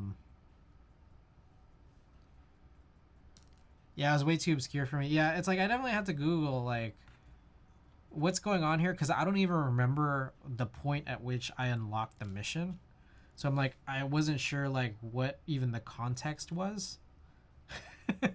So like I had to Google like some non-spoiler context just to figure out like what I'm even supposed to do, because there was no like marker indicator where you're supposed to go to talk to anybody about it. I guess you got it at some point, and then there was nothing after that. So I Googled some non-spoiler context, and then I Googled like, you know, it's just like, you need to know what the excerpt was from that book. And with that, then it's that like, from that point, I was able to piece it together. But it's what, you know, what's also nuts was that okay, spoilers. If anyone's watching this, you got some Pokemon spoilers. was kind of nuts about it was the fact that you get the mission while talking to the doctor on the beach in Jubilife. I see. I had no clue what he was talking about. Okay, so here's the nuts, the part that's nuts about it is that in basically all the previous games, Quillfish didn't have an evolution. But this is like a prequel game. This is a prequel game, and Quillfish did have an evolution. So it's like it was able to grow into something that it no longer can in the present day.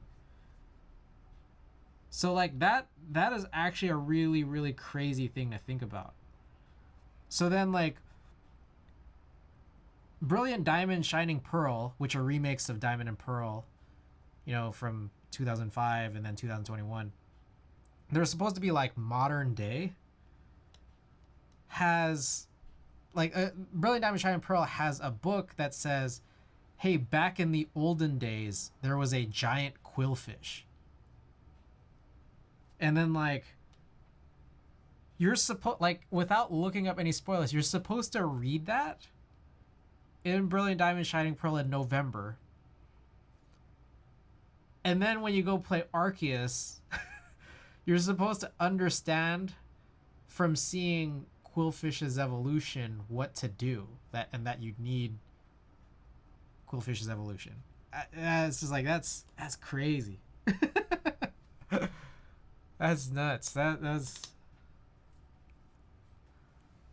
Electro's nuts too. The fact that it's Leaf Electro. It's funny. It's like, yeah, that part of it, like Electrode, like Voltorb Electrode being Leaf, is like, what? That's crazy. And then like, yeah, like I didn't even know until like I had to like look it up that Cleavor is an evolution of Scyther.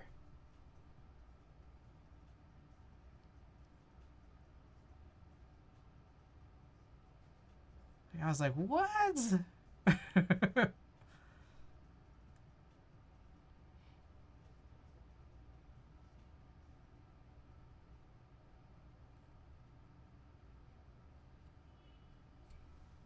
Oh, and then you know what separately I found really amusing about the game? This is less, I think this is less spoilery.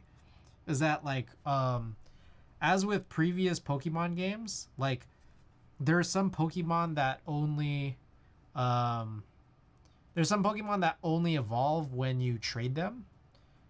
But then like in Arceus, you can trade Pokemon and those evolutions still happen when you trade them.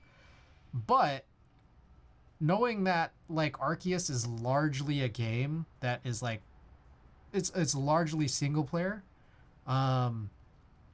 they have you work around that, knowing that like you know, say for example you don't have a trade partner, in that like they have a link cable item, like it's supposed to simulate the OG like Game Boy link cable that you would need to trade Pokemon to evolve them. I found that really amusing. That was really amusing. I assumed it was an evolution of Scyther. They looked too similar for it not to be. It didn't click for me until I looked it up.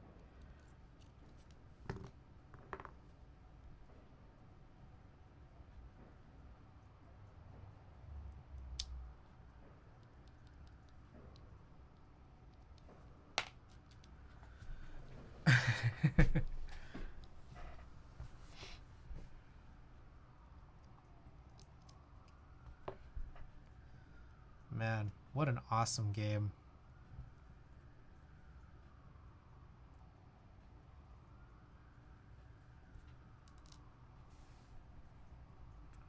Out of curiosity, you guys happen to know, I mean, it's like we're in what, almost September? Like what are the generalized contenders for like game of the year among different outlets that produce these types of awards? Did you use lots of Pokemon or focus on a single team? I think for a little while there were definitely staples of my team. Like I had an alpha Snorlax, I had an alpha Electivire, and those were definitely like the staples. And then like I think from there it's like I had my starter that I just kept around as for sympathy. I think in pretty much every game, like your starter is always like kind of like generally your best one, your best Pokemon if you're playing casually. But then in this game, it's that like this game was so nuts. It's that like you could catch Pokemon that were way out of your realm, of like and then like you just kind of wait till you get the star to like be able to use them. And then once you can, then it's like yeah, they're gonna be a part of my team if they were like high enough. Oh shit! Sorry, I'm like going too brainless right now. I don't remember if I even did the housings, but I definitely didn't do the film. My main team was all evolutions. First time out of town, I found an EV breakout, caught enough EVs for all the evolutions, so I just worked on them. There's more than 6, right? Which ones didn't you have in your team?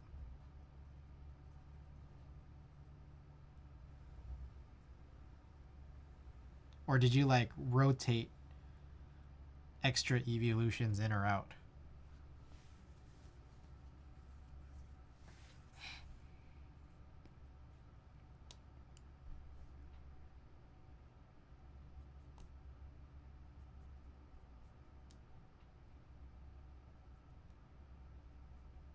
Also, oh my god, the mints, the idea of mints, like I haven't used a single mint, but the idea of mints in this game is like genius, like absolutely genius.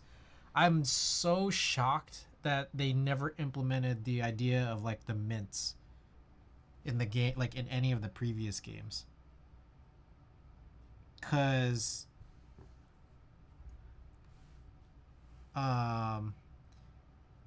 being able to modify like inherent statistical abilities on your Pokemon like on the fly, it's like it's literally game changing, but was always literally impossible.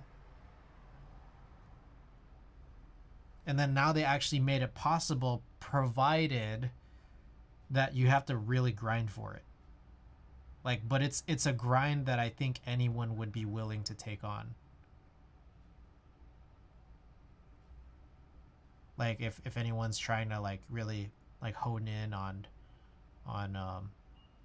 like stats like that. I didn't use Espeon or Sylveon, although in most situations Umbreon was the best. I used Sylveon for a bit. Sylveon had a really high special defense. But I also thought like the battle mechanism in this game was like really weird. And like not in a bad way, but it's just like really strange. Like it was just hard to tell. Like there's no, I guess there was no like stat stacking, or if there was, like it was hard for me to really notice it. Like you can't use like Swords Dance twice, and then like I'm not sure if that actually like increased the amount of like power that you had. But then it's also that like statistically they made a distinction between like attack and special attack and defense and special defense. But then when you would like use those moves in battle, like it didn't tell you that one or the other went up, so I wasn't sure if you just assume that both go up.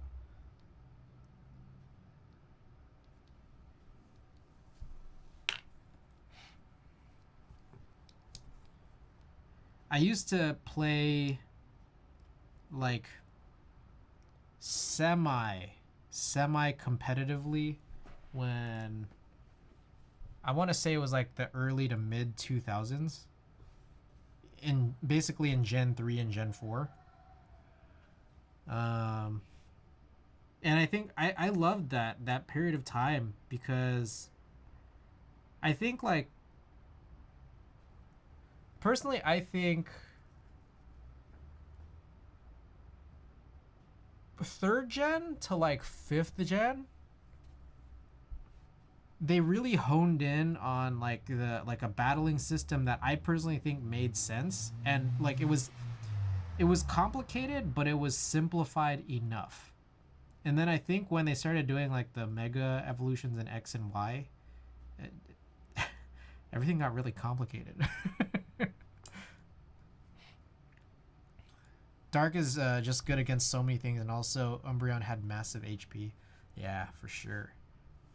Yeah, Umbreon is like definitely like competitively like I think there were periods, I'm not sure if it's still like this, but there are definitely periods of times where like Umbreon was like almost like a staple Pokemon in these like standard competitive matches, like just throughout multiple generations, I think.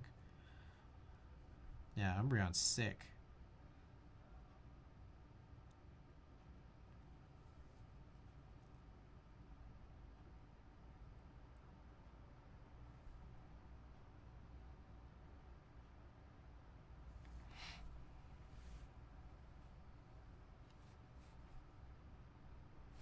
How many have I done? I feel like been on almost 2 hours and we've done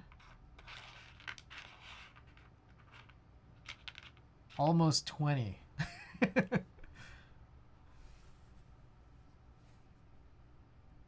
So I think if I go at this pace, I could have 60 done in 6 hours. But maybe faster.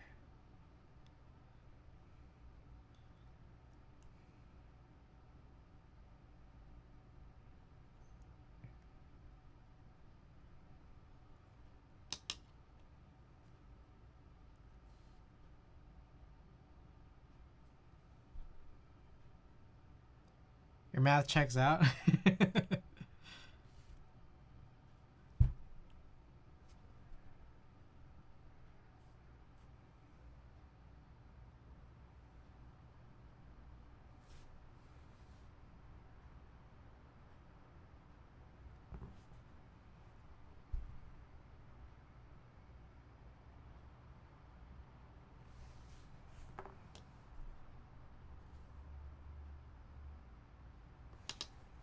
Okay.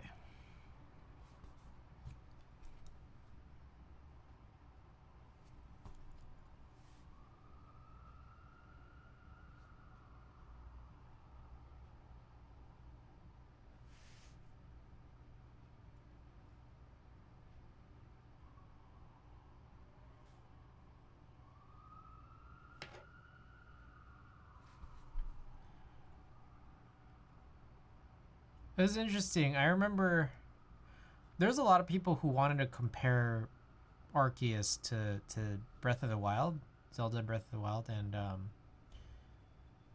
it it's interesting. It's Breath of the Wild in terms of graphically and mechanically, I think is definitely a stronger game than Arceus.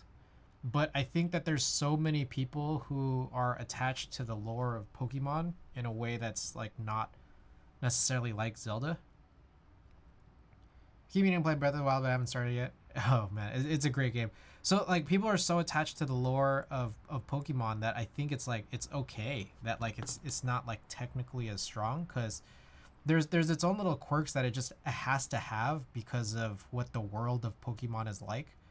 And I think this notion of having an open world game, an open world Pokemon game was just so appealing that like yeah, I don't know. I remember before the game came out, there were demo reviewers who were saying like, yeah, this is the best Pokemon game I've ever played.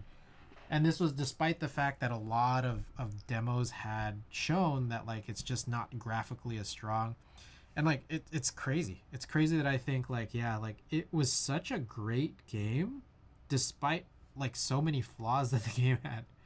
Like the graphics are really bad. Like there's a lot of like crazy like I don't know. I've gotten situations where the frames would drop, like all kinds of weird stuff. But it was like all worth it. Like I wonder. I legitimately wonder like how they can make a game that would top this.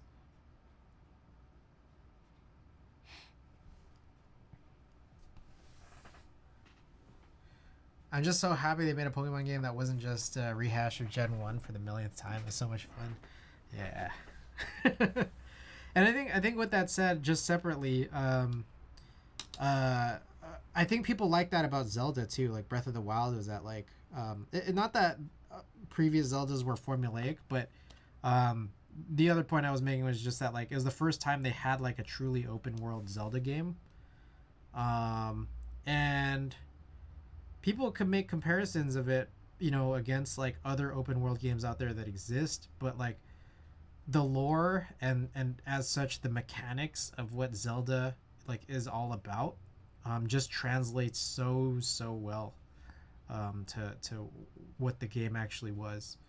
And I think on top of that, specifically for Breath of the Wild, the art style like stands up really well. Like it's gonna hold up for I think a long time. Whereas like other more realistic open world ones, it's like they're gonna be remnants of their time. But the fact that there was like this cell shaded look, that was really done, really quite beautifully, I think. And Breath of the Wild is, yeah, that was sick.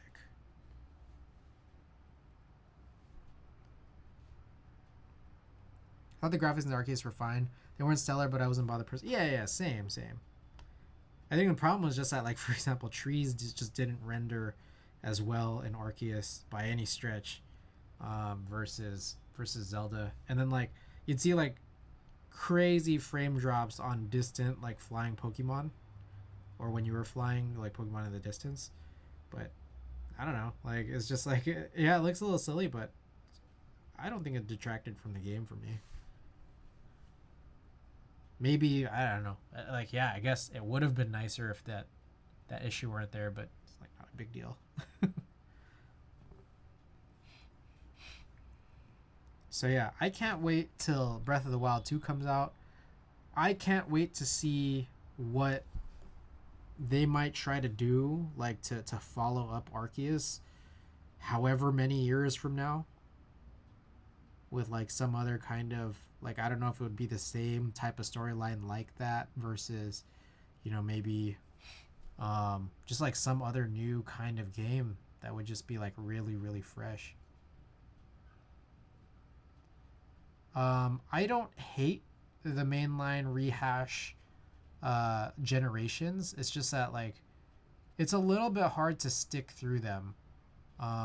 Like as an example, I was playing Brilliant Diamond Shining Pearl. I liked the game. I liked the originals. Maybe not as much as Gen 3, but Gen 4 was cool. And then playing the remakes of the 4th gen was cool up until there was a part where it got like you needed to grind and it was really hard to. Basically before you got to the Elite Four, it really seemed like there was a gap between where the my Pokemon were versus where they needed to be in order to like reasonably complete the Elite Four. And like I couldn't find any more trainers to fight. So then like if you're grinding in the grass, it's like you just don't get enough experience. So it's like you need to grind for like hours and hours to get your Pokemon up. And so I never actually got to the Elite Four because I was just like, fuck, this is really hard. Like, or it's really time consuming, which is hard for me because, all of the millions of other things I do, like streaming, shooting concerts.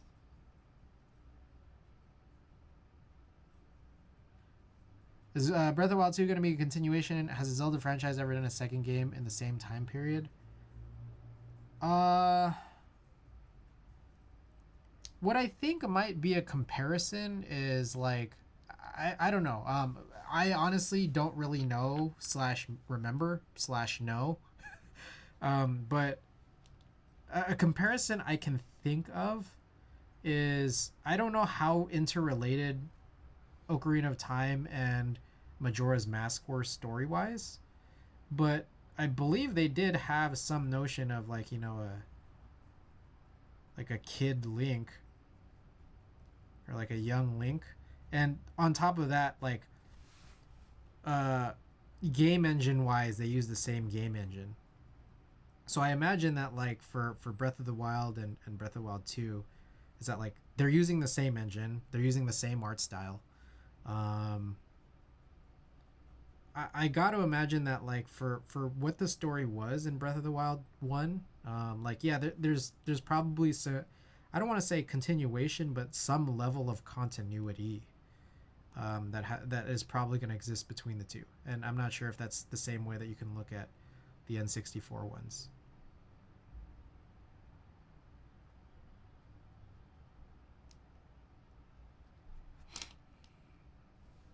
I kind of want to play the Gen 1 remake. I'm actually a little old for Gen 1, but I had a younger brother and I got into Gen 1 with him, so there's a lot of nostalgia for me.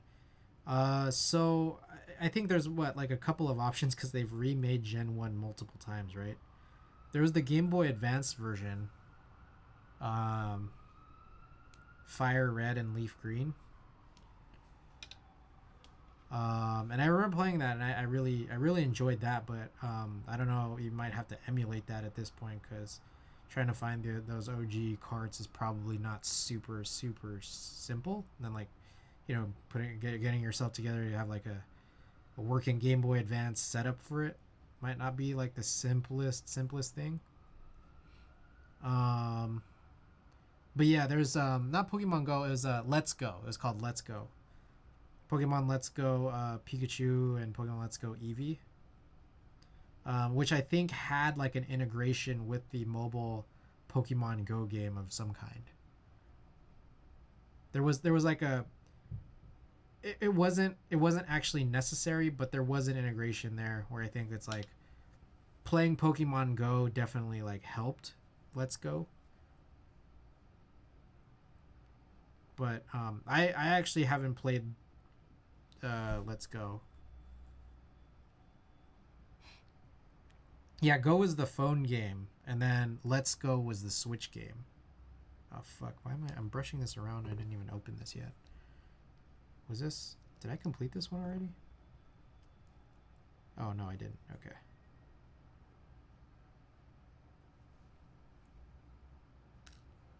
All right. Yeah, I'm going mega brainless right now.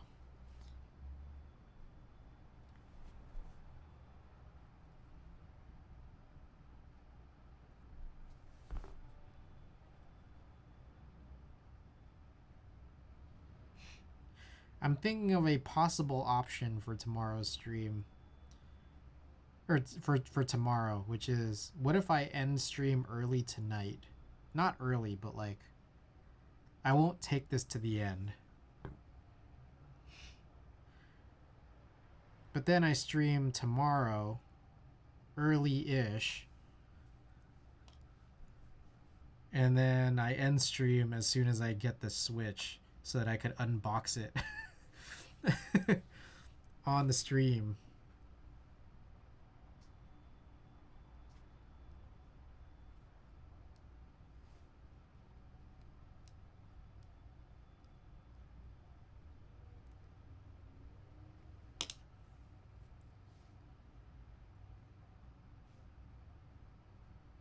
I just want to know so I can cancel this Best Buy order because I basically paid for 2 Switches at this point, which is really ridiculous.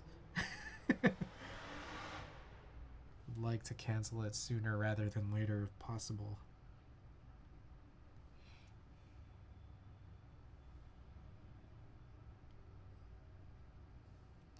It's just a Switch, just colorful. Yeah, but I don't need 2 of them.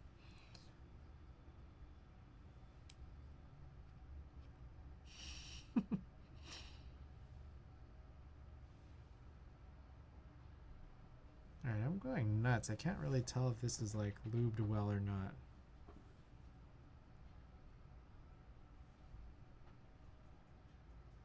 Sure. I get that chat wants to spend points and see all the things in your boxes, and I want to share them with you. Like that's the thing. I want to share them with you, so I don't want to open it off stream, you know? I always feel so guilty for opening packages off stream.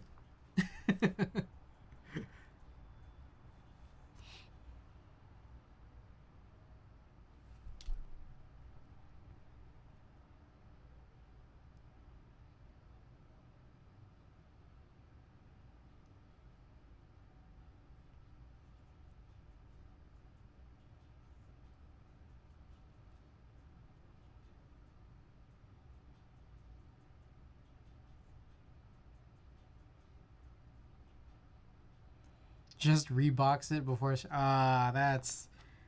That's. I feel like that's immoral. Dogs need to go out. Gonna be looking for a few. Don't want you to think I'm ignoring you. Hey, no worries about that. Yeah, for sure.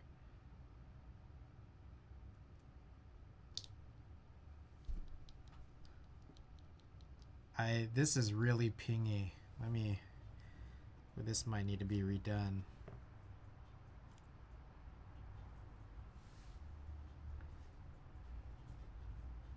How do you test for ping? Like, what if it's the leaf ping?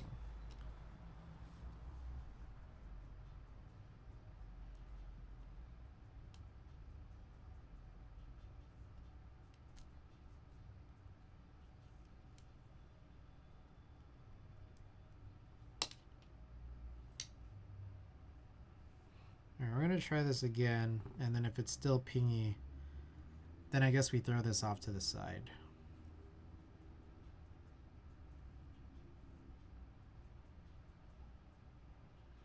Because it might have something to do with the leaves, which is going to be a little bit harder to address, I think.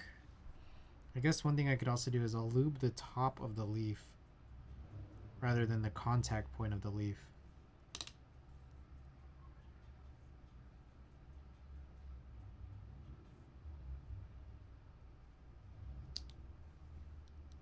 Okay, that sounds better. Alright, while we're at it, here. Oh shit. Phone slipped out of my pocket somehow.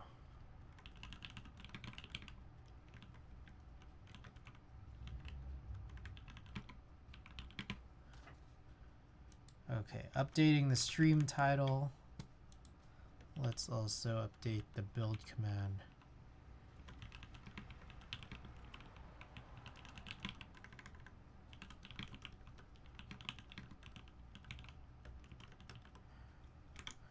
Okay. I'm also going to hydrate.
Oh, so you need to do a new spread of springs in here.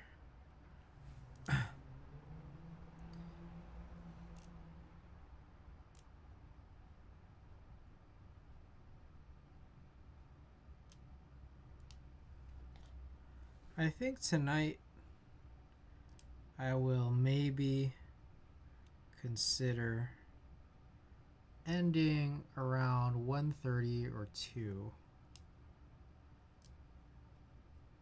So maybe about an hour, hour and a half from now.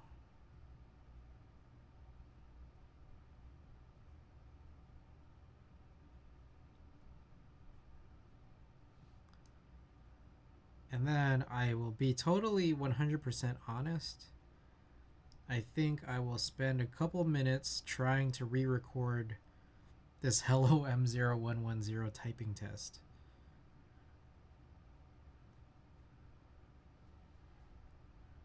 Because I didn't like how the last one went. And what does that mean? What does that entail? I just gotta hit the record button and then just not bend my thumb so much and not redo so much.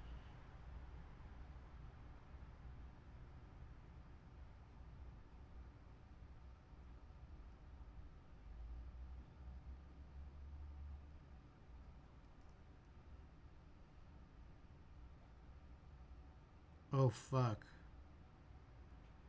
How many? Am I just going super slow?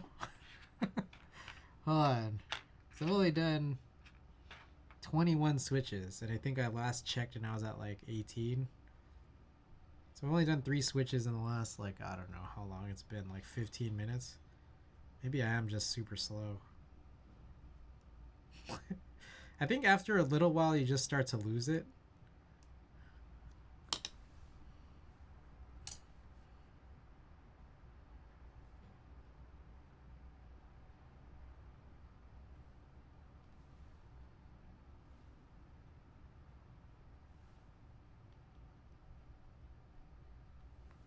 Oh shit.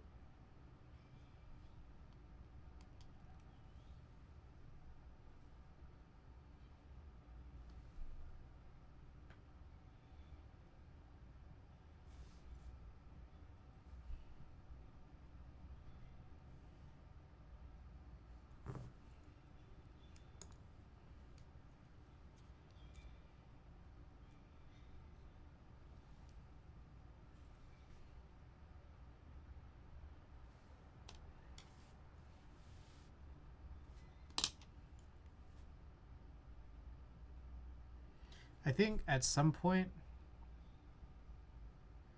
I might go to... I think what I'm going to do is at some point when I'm down all of my oil, I might switch to lubing springs with 205 grade 0.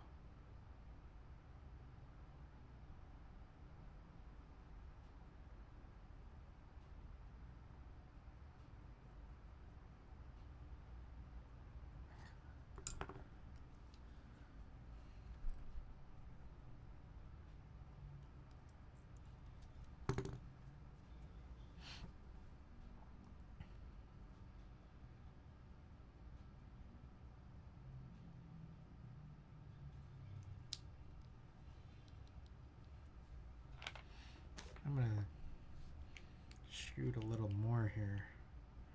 Why the hell not?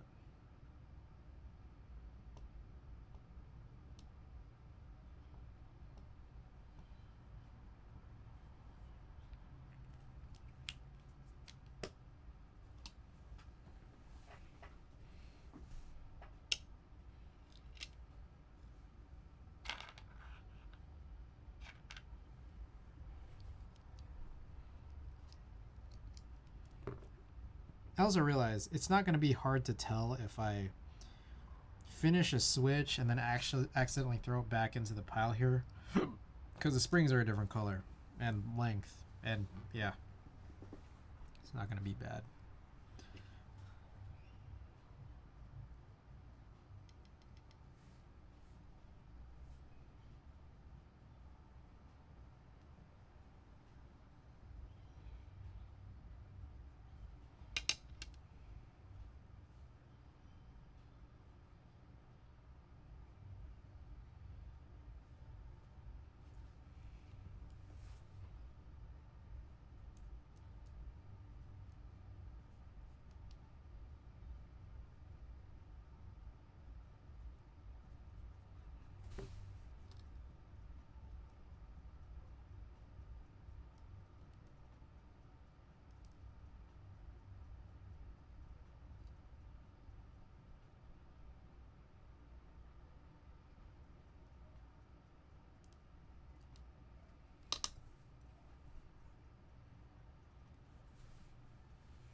Oh, yeah, that's heavy with lube.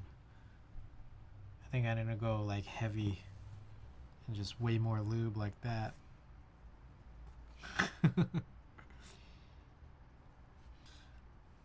Dunk it in there.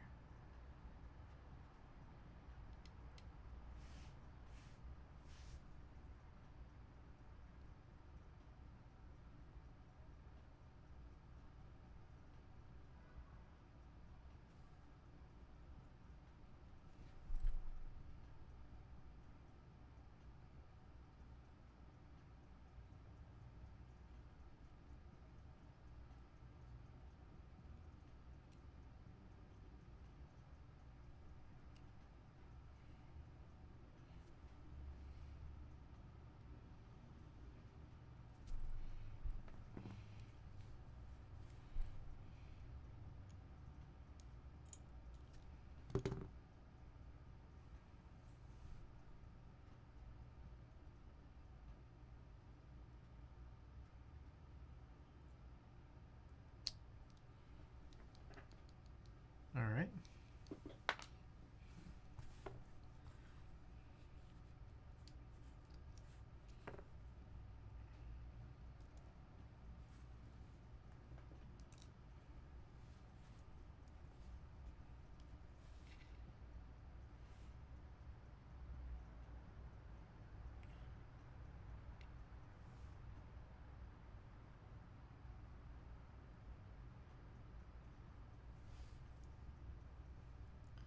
I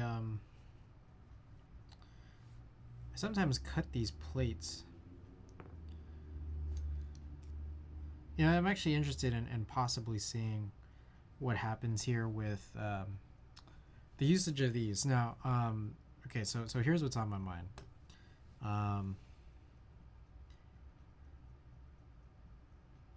So I'm trying to use switches, these switches or switches like these switches, light tactiles in my Honeyboard HB60. Now, what I think sometimes happens is you never know how a plate is actually legitimately cut. And I say that because the Cherry Spec is supposed to have that switch cutout be at what I think, if I recall correctly, it's 14, something like 14, 19, something like that. Let me see. Switch cutout. Cherry keyboard. So 14 millimeters? Yeah, 14 by 14 square holes for these MX style switches. And what ends up happening is that if you, depending on how your plate, like conceptually your plate, it makes sense. 14 by 14, that's the spec. You go in your CAD software, or if you're like me, you know, you edit a plate in Illustrator, 14 by 14. Now, if you're getting these laser cut from like a service that does laser cutting, what ends up happening is you have to account for something called kerf, which is the amount of space that gets cut like extra because of how like the actual laser will burn through the material. And I think that that's a factor of the presence of a laser, and that's a factor of the material itself. Reason I bring that up is because when you have like essentially when you're laser cutting like some kind of a plate like in a material that's not metal, and you're using the 14 by 14 spec, that hole is going to be bigger than 14 by 14. And if it's not metal, that means that like it's not gonna, switches aren't gonna adhere to that plate quite as well. Then you end up getting these situations like we saw with the Gateron ink switches inside of that Trio 60 palm plate, or I think it was a PC plate, where it would like slightly disconnect if you were like typing really hard, say for example doing a flex test. And that like really bothers me, and I think that bothers a lot of people who kind of like are especially like, you know, flex heads. So to accommodate for that, there's a couple of options. What I think in the past was that like you have to account for the kerf in your plate design. So like instead of a 14 by 14 square, you need to hit it with like a 13.8 by 13.8. So that way when the laser cuts through it, then it actually is a true 14 by 14. So historically, that's what I had always kind of believed was the sort of necessary step. But I think like there's been a counter, I don't want to say counterproductive, but there's another measure that was used to counter this, which is that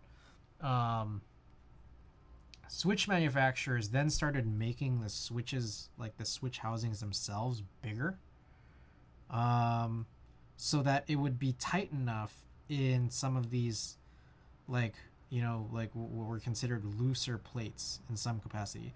Looser in the sense of multiple things. Looser in the sense of, hey, was your hole cuts possibly slightly bigger than 14 by 14?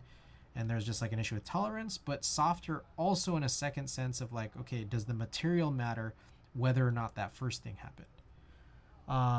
So I think that that's kind of what people mean, like partially by saying that a switch is tight. Like it's half of the definition of what a switch is tight. Switch is tight means is how tight it'll fit into a plate.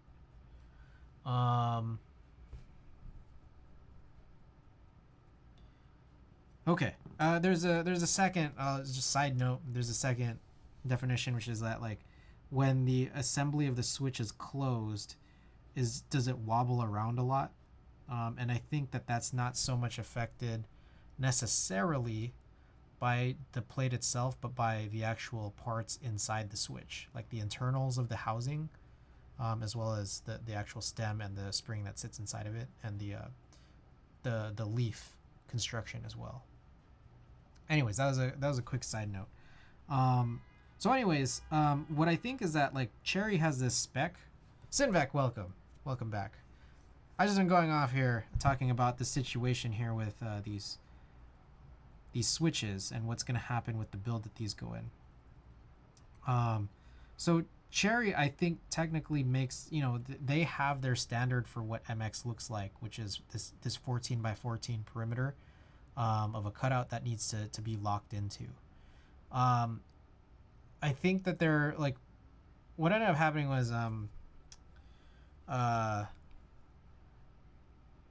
some switch producers have increased the size of housing so that they'll fit into like the same sized but like looser holes that, you know, any switch would fit into. Okay, so here I'm working on these Cherry MX brown switches that I think are following some kind of like regular spec. Well, until I typically refer to switch tightness, I'm usually talking about the fitment of the top and bottom housing as well as stem wobble. Plate fitment is another issue altogether. So fitment of the top and bottom housing as well as stem wobble. So I mean, we can talk about that, and I don't know because I'm not there with like the designs in front of me, nor would I know how to read them. But let's talk about that just for a quick second. There's a lot of different aspects, right? There's like stem wobbling could potentially occur like in a couple ways. So let's like zoom in and take a look. This might not be, well, let's just try it. We'll zoom in like this and we'll look at this like this. Where's the center? This, right? So here's the stem and here's the housing. The wobble could happen because there's like too much space in between the stem and these rails of the bottom housing, right? Like that is my perception of where stem wobble could conceivably come from, is like tolerance differences between the width of the stem given like the stem's rails versus like the rail holders on the bottom housing. I think that there is some notion of how tight the cutout is of this top housing here where the stem's supposed to fit in. And I think that could also affect stem wobble too. But I think that there's like when you, okay, there's multiple things here. The fitment of the top and bottom housing then is like not dictating anything about the stem wobble necessarily, because like I mentioned, like it would probably have to do with something that's all just completely internal to the switch, like the inside perimeter and the things that like are dealt with there. The fitment, oh shit, the fitment of the, oh god,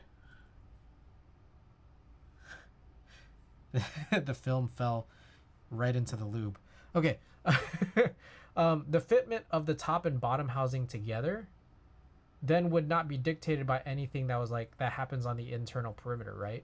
So that would be like these two pieces going together based off of, say, for example, the material that's being used, as well as the sizing of what the outside perimeter looks like. So that's like a separate issue then, is just like how well does it close.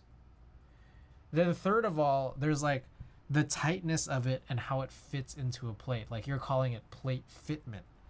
And that's totally fair, but I think like it's weird because I feel like sometimes like it gets a little bit lost in conversation because people will lump all of those things together in just the notion or the terminology of like this switch is tight. So like that's the part that's weird and confusing, and like it's just like I can understand why it's confusing, because it's like I don't know how else you'd like really talk about the nomenclature really.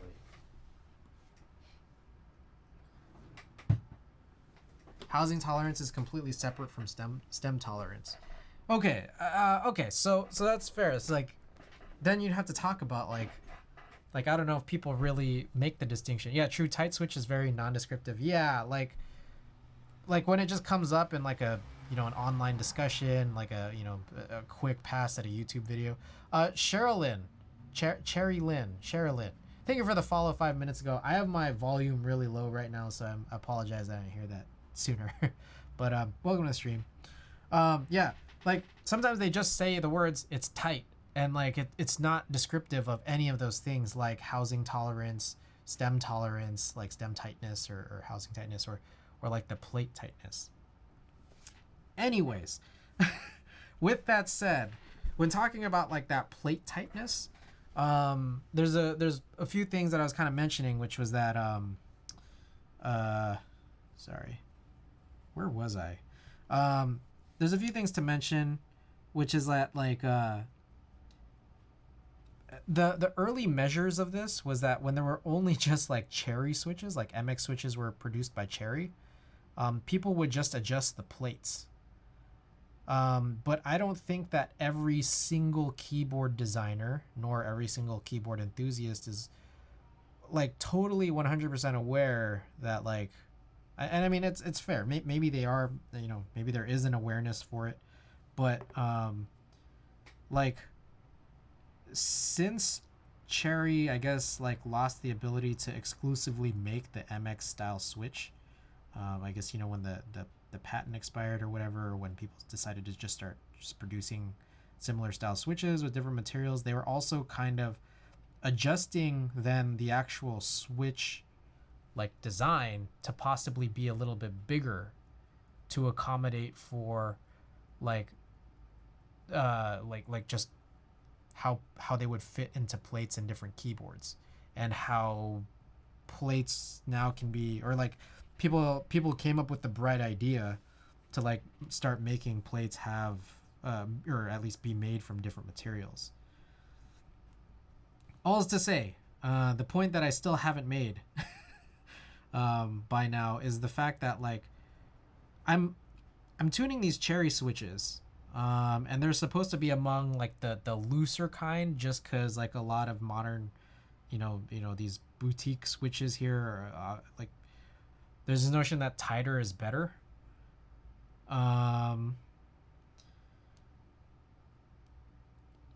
These like Cherry MX switches are kind of then in that respect like on the looser end.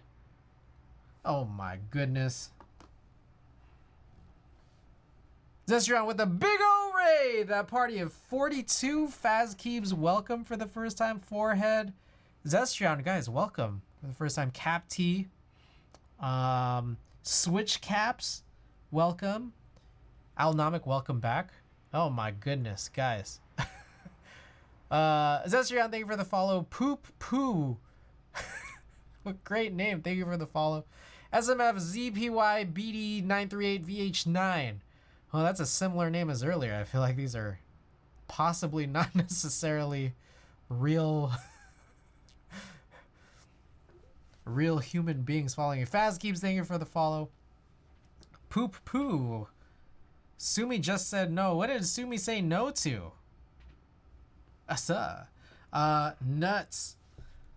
Guys, welcome. And I appreciate, guys, all the follows today. We're like super close to 1,000 followers, but also like pending some of these like strangish looking usernames here that kind of might not necessarily look super real because they kind of look like a bunch of jumbled letters. I'm not sure if we're like that close. Sumi said no to simping. MX Brown's goated. Chat wanted to raid Sup Caitlyn, but Sumi said no. Ah. Sumi! And you guys came here to a lonely Switch tuning stream, huh? Sumi! I often suggest viewers if we should raid Sup Caitlyn.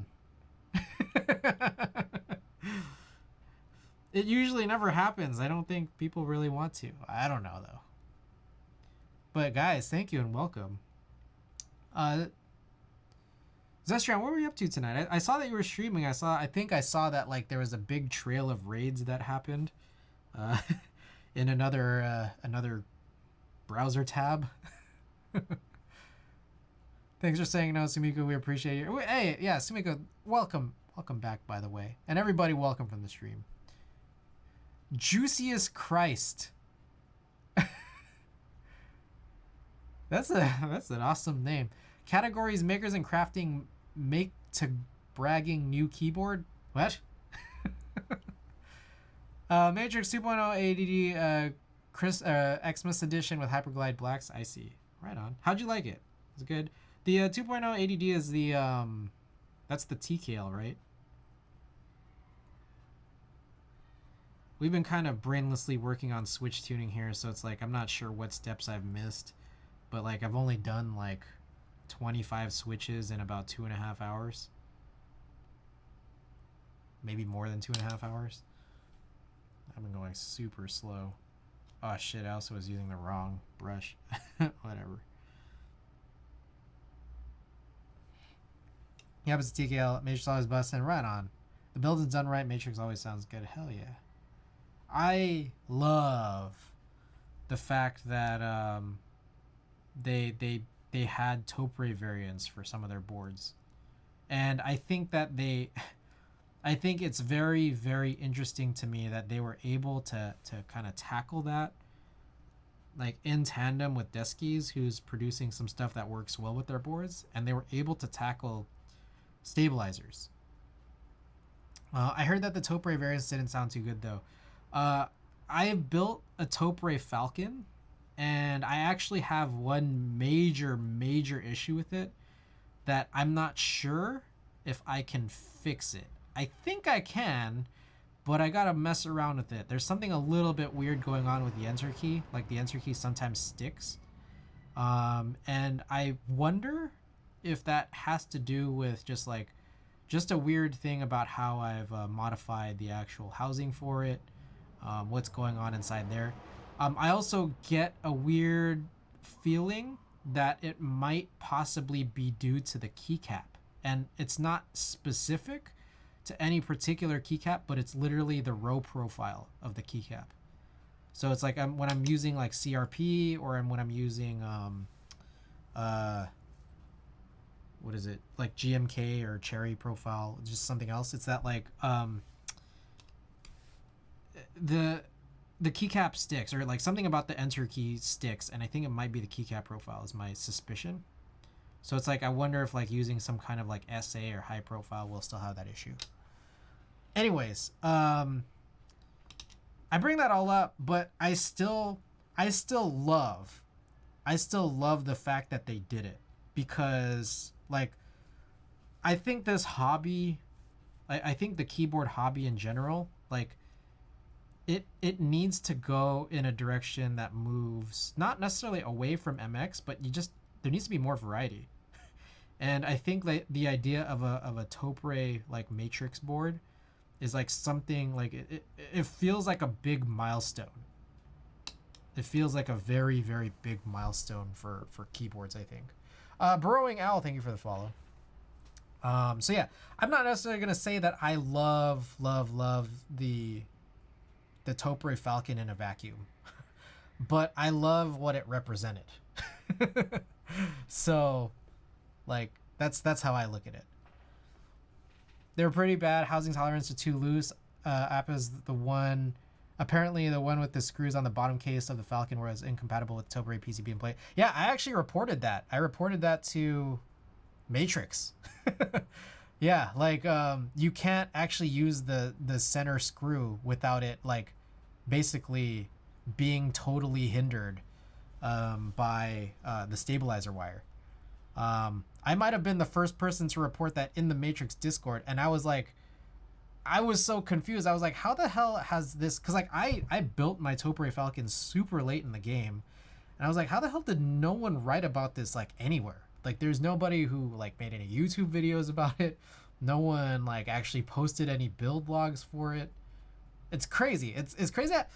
I find it crazy that it was a pretty big oversight, but I also find it crazy that like no one else reported it until I built mine like 4 or 5 months later. like now tell me about that one, guys. Like, Keychron Legal Department, what's going on? Welcome and thank you for the follow. Appreciate it. That's an awesome name, man.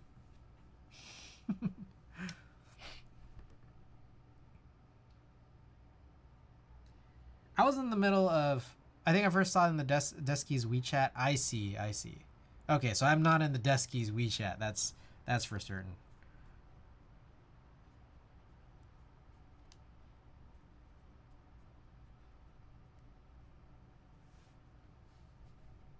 I have actually linked your video to a bunch of other people saying that they wanted to build Matrix Tobre. That might explain why that video has more views than a lot of my other VODs. I was like, what? Oh, is people interested in this? Oh.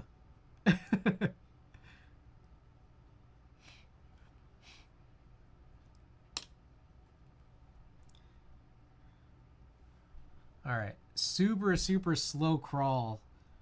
Especially slow crawl and trying to lube these switches, by the way. Maybe first in the West to report it. I see. Yeah, I was like so confused. I'm like, what the fuck?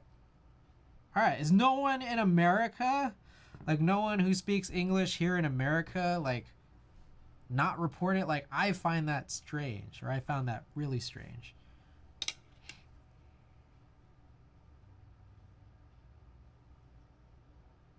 I really can't tell. So like I have this problem where I seem to underlube my springs, so then there still ends up being like a bunch of spring ping. So I'm trying to make sure that I have enough, but it's like sometimes hard to tell.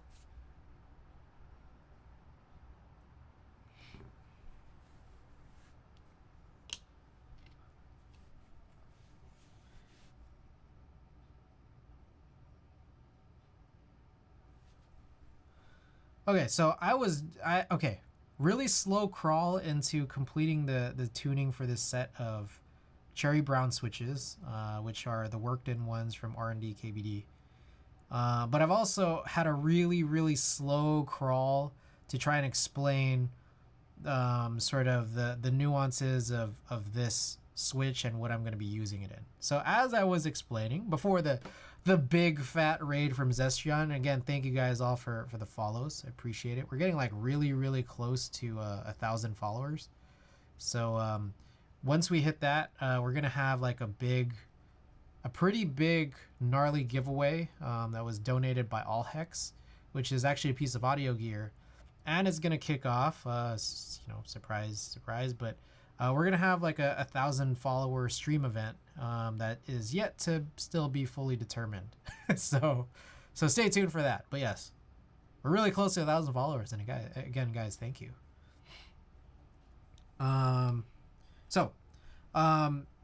As I was mentioning, and I'll try to make this not as long, but I'm sure I still will. I am tuning these cherry switches, which I think in the realm of switches and switch tightness, this is cherry, I think, is generally on the looser end, which is why I think even like films like switch films exist in the first place, is to accommodate for things like cherry and JWK switches that are a little bit looser. Because I think what has happened here is that a lot of other switch manufacturers and switch designers have come up with the bright idea to combat like loose plate fitment, not by manually modifying the plates that you use on your keyboards, which is how it used to be done when you only just had cherry switches. But instead, these switch designers have opted to modify the design of the actual switches instead of encouraging like the change of plates, plate designs, so that the switches themselves are larger. Like the switch bottoms are larger to fit in the perimeter of like the actual switch cutouts. So I am filming these cherry switches. These are cherry browns, these light tactiles. I like light tactiles. I like heavy tactiles too. But I like light tactiles. But the other one in question here that I have is I have these Corsa switches from Bolsa, which are also light tactiles, but they're also long poles. So I actually have that fully tuned already. And the idea here is that I want to put this in a build where, for me, like I actually designed this plate, or it's like I modified this plate to accommodate for looser switches, I guess like not larger bottoms, because that's just what I'm used to. Like I was always used to the fact that like, okay, if the spec is 14 by 14 millimeters for every individual switch, my general thought is, okay, accommodate for the kerf when you get a plate laser cut. So change, especially depending on the material. So change this, the actual plate, to have these cutouts that are either going to be about 13.8 by 13.8, somewhere in between that and 13.9 by 13.9. I had a palm plate cut 13 by 0.8 by 13.8. Knowing that it was palm and was one of those softer materials that needs to accept a tighter cutout, because you don't want those switches bouncing around, which we've seen before when we ran these GAT inks on a PC plate for the Trio 60, that plate that came with that board. So what I think is that these switches, these cherry switches, should hopefully fit in well in that palm plate, because like I've modified that and had that laser cut to accommodate for a switch like this. What I wonder, and one of the debates I had was, should I use those Corsa switches inside of that palm plate that I designed? Because, yeah, exactly, Sinvec. I wonder if Corsa uses the same molds as Zaku switches, if they'd be fat. Yeah, like that's what I was thinking, because I think those Texie switches, those will have like those larger bottoms. And one of the things I think I noticed was, what was the board? Was it this? No, it might have been a recent board I built. It's like I haven't done boards super recently just because of all the different streams I've been doing, and then I had like a long break. But there was a board I was working on recently. I think it was when I was trying to do the 313s. So I was trying to do that Y6, and then I was trying to do the Sangyo. And the thing was, the Sangyo had this problem where it couldn't accept a clickies switch from Zeal, because I had cut it too tight. Because those Gateron Zeal clicky switches, they had a larger base. And they were, in fact, too tight for the 13.8 or whatever that I might have used for that modified cutout. Keychron Legal Department. Whoa, the capitalization in your name changed. Anyway, I come here to sue you for using MX Brown switches. Oh man, I think I'm in a lot of trouble now. Oh my goodness. I didn't think I'd get caught. I don't know how true this is, but I've heard that palm has an additional issue when being cut. I hear the cut edges that end up being round or something weird. I don't remember the details, just that palm is trickier than using other materials. Okay, so here's some spiciness. Or like some vaguely related spiciness. I don't think Fight the System, you do you. I don't think that I've had an issue with the roundness, but I have had this issue in seeing like like burn marks and just like weird crusty shit on my palm plates whenever I've gotten them cut from Pinocchio. Or not all the time, but there have been some times where I'd see like this weird crusty shit and burn marks on my palm plates. And for me, like, I don't care, cuz like I'm getting these cut for me, like, and I'm just trying to do these like interesting-ish builds. And I'm getting these one-off cut. I'm just like, it's fine for me. And the spiciness is that like there's this video that just came out, and I think there's been a lot of controversy over this Sunsetter by Charu or Charu. And so there's a lot of people like posting all this controversy, and then there was this YouTube video that I think just came out today, from I think it's a vendor overseas who was sort of doing a really harsh criticism of what Charu has done when it comes to QC on those Sunsetter boards. And they were explaining one of those things, one of the many problems with the Sunsetter boards was it specifically talking about like all these burn mark issues and burrs on like the palm plates that they had cut. And it's like, oh, I've seen this before because I've done this. I've had these very same burn marks.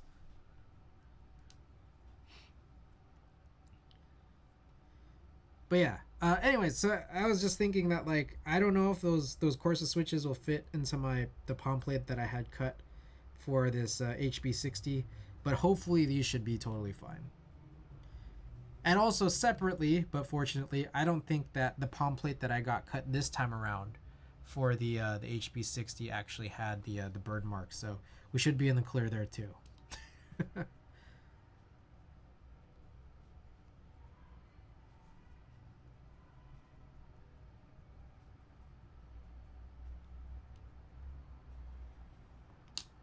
Oh, geez, Louise. Yeah, I think I've done about 6 switches in this hour.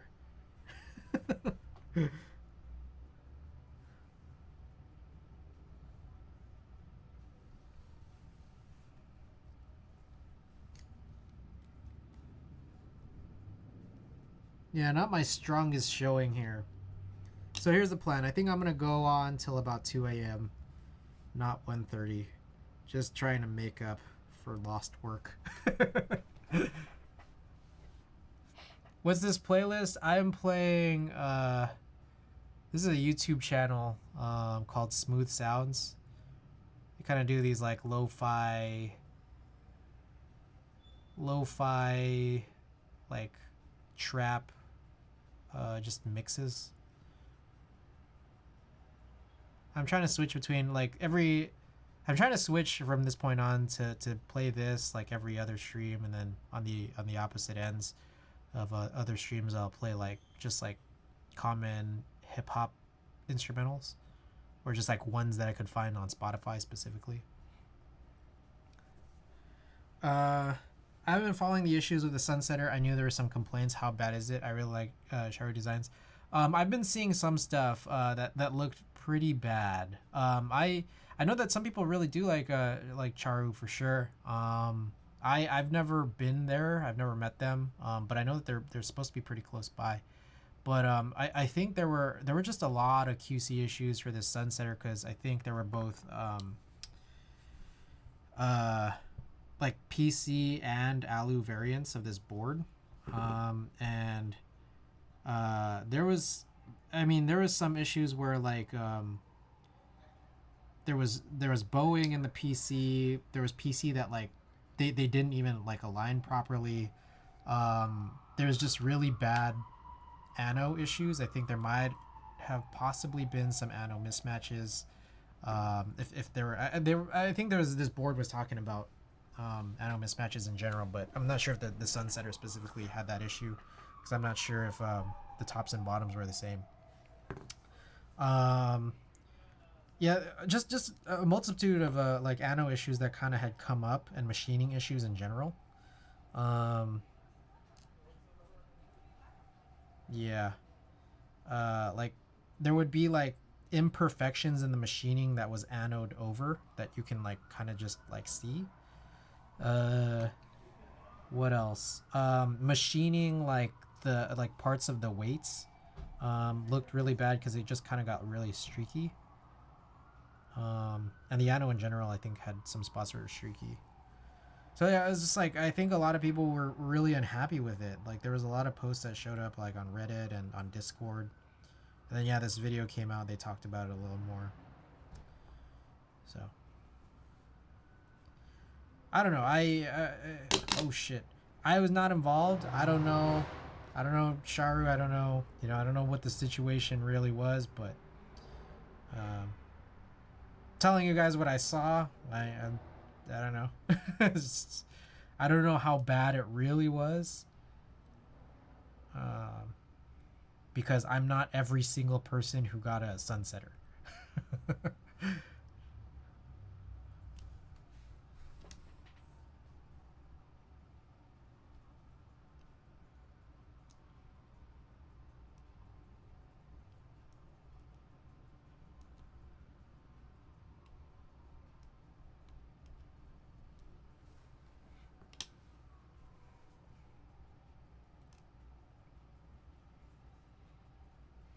You aren't? Why not? Yeah, if I were every person who received a sunsetter, I might more accurately be able to give you a subjective account of how bad it was.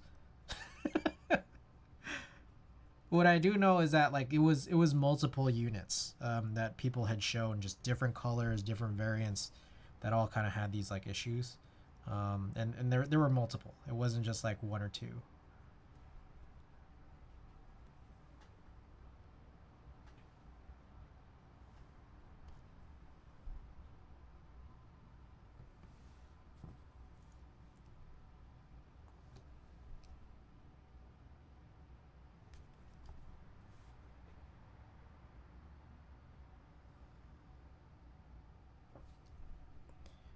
I was watching, I forget who it was, but I was watching another streamer recently. I think within the last week or so, was building a midway, um, and I think they were complaining a little bit because I think they had some issue where the weight was kind of moving around in the slot.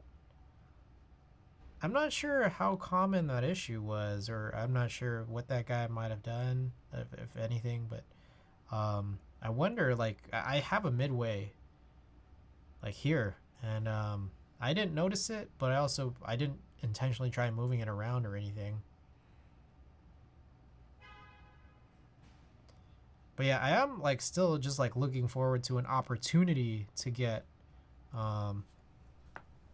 possibly an opportunity if they even have it available, an LE HHKB unit. So we'll just kind of see.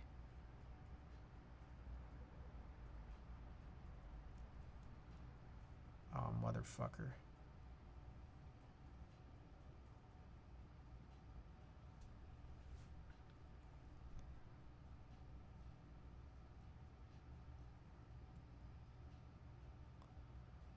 Oh my goodness, what are these accounts? DLX CCEOS 186 LN2. If you're a real person, thank you for the follow.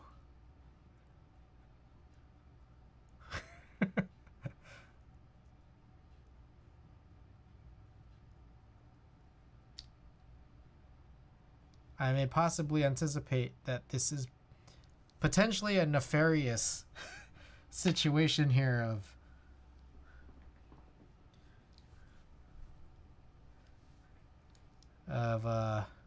follow botting, as these last three jumbled character users have not said anything.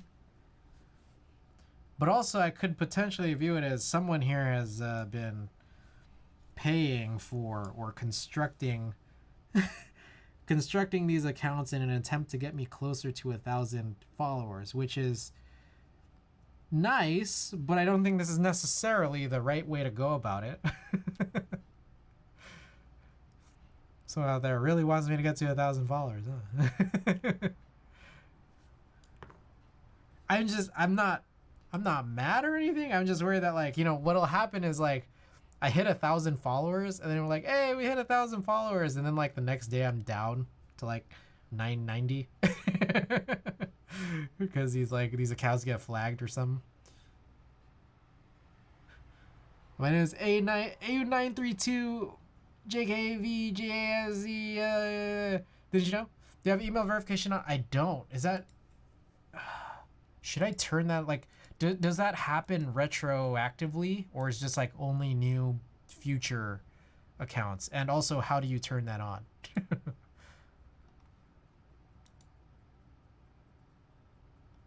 I'm, like, poking through it now. Let me know if you guys know.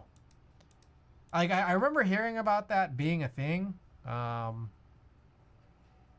And I might have looked at it before, but I don't know.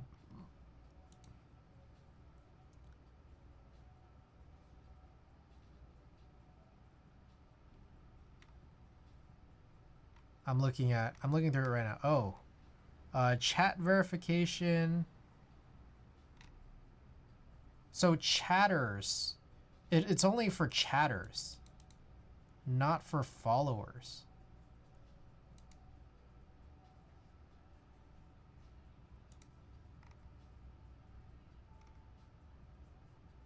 Yeah, like Trade Splatter, welcome. Morning.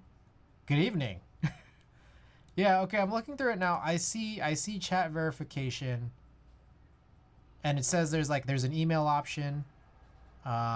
There's a phone option, but nothing for followers.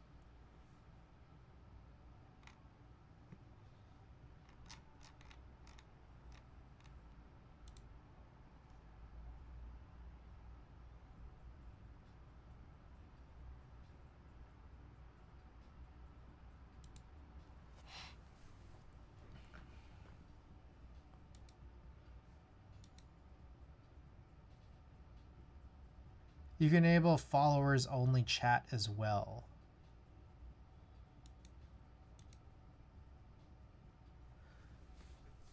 I don't think that solves this very, very specific issue, which is that, like, I want to make sure I hit 1,000 followers legitimately. So, like, I think all of these measures are for spam protection in the chat. But I just want my followers, not anything about chat, but just followers to be real.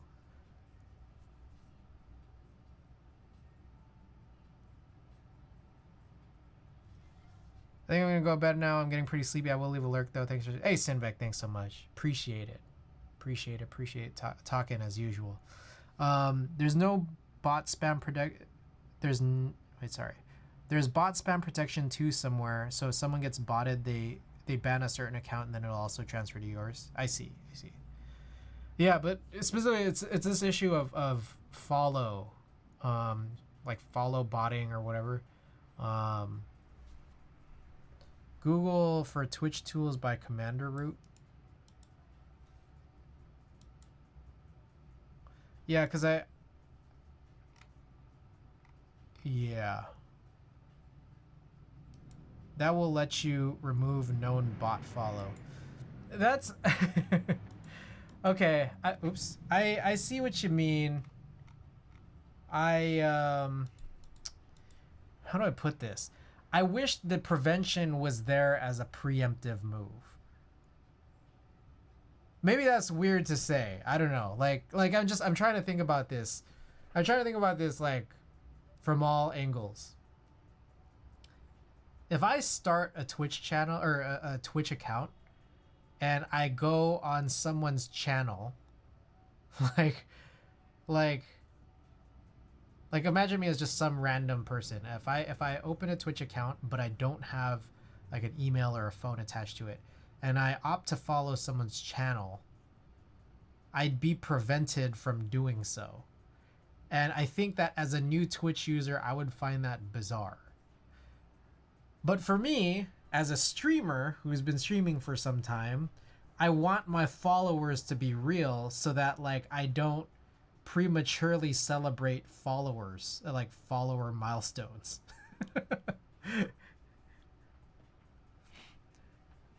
But the thing is, like, different kinds of tools here, like that we've been talking about, like, for example, these Twitch moderation, like chat moderation settings, as well as like Twitch tools by commander root.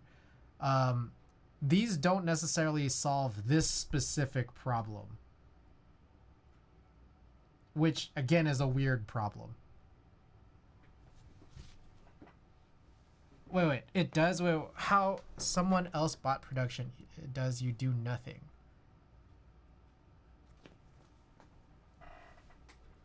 Wait. So okay. Explain while I continue working on this.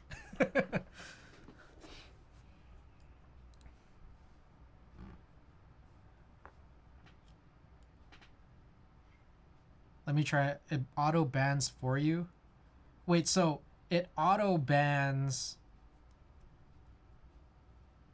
Does it auto ban accounts that are not already following me? Because if there's a bot that follows first,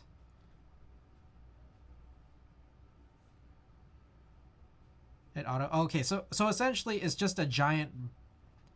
It's just a giant ban list that has to like sync up with my Twitch channel settings.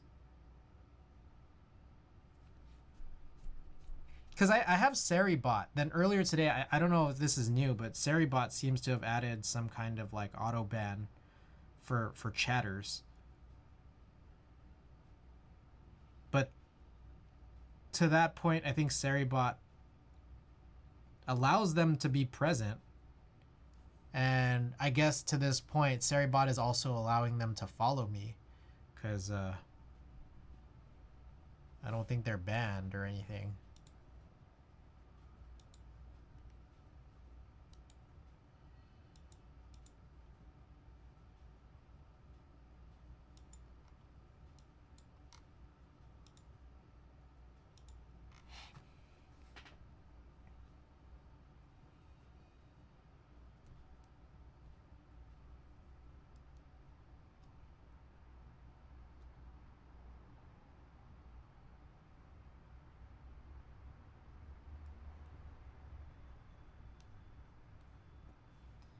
All right, but yeah, let me know if you have any links to it.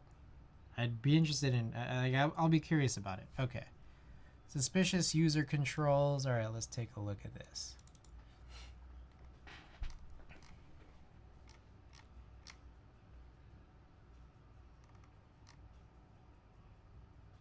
Shared ban info. So that's like.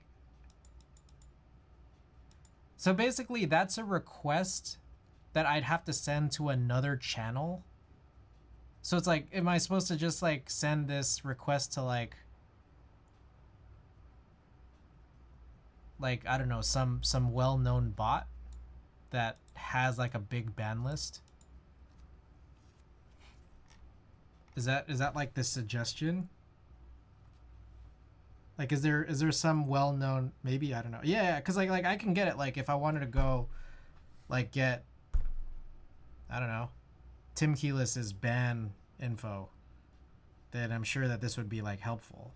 But like, I think in general, what would be helpful is if there's some big up-to-date ban bot that can just share with everybody. So that way accounts like DLX CCEOS 186LN2 can't even follow to begin with. Like if there's a sync like that, I think that would be useful. But it's also, I mean, it's just in generally, it's crazy. Like I wonder here.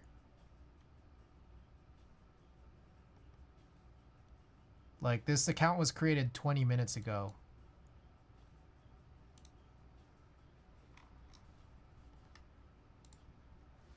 Probably have to join with someone who gets botted a lot. Yeah. And it helps you out, yeah. I wonder. Like, I think with Twitch doing this, there's got to be some like big useful application for it, and I hope that that's the case. But I guess I probably have to do a little bit more digging. I feel like when I hit 1,000 followers, it's like I'll have to preemptively just, you know, or just like I need a buffer.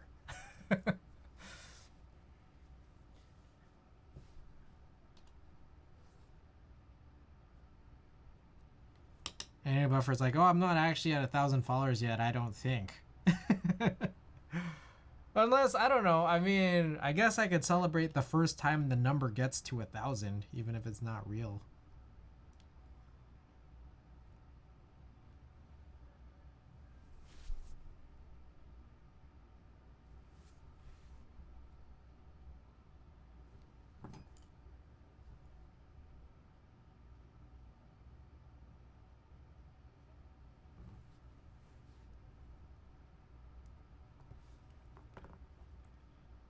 Only just came out, so probably soon they might do something. Okay, fair.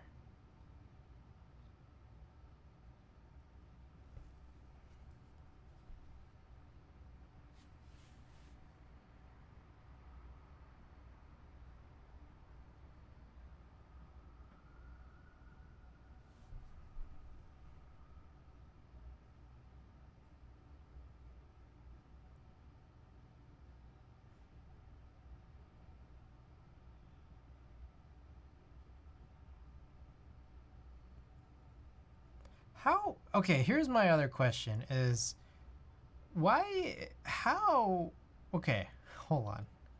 How does the chat moderation, okay, let me read this so I can make sense of 42 Bitter Seeds, welcome. Bitter Seeds, just FYI. I don't know if you see that, but you got a new badge. I worked on badges on my last stream. You got a big badge. You got the 1 year badge. Okay, so chat verification for chat moderation, like there's an option for email verification and phone verification. How is email verification already not just like in play? Does that make sense? Like,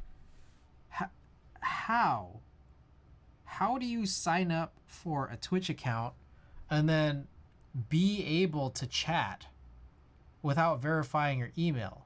Like, I find that crazy. Like, why would Twitch allow that?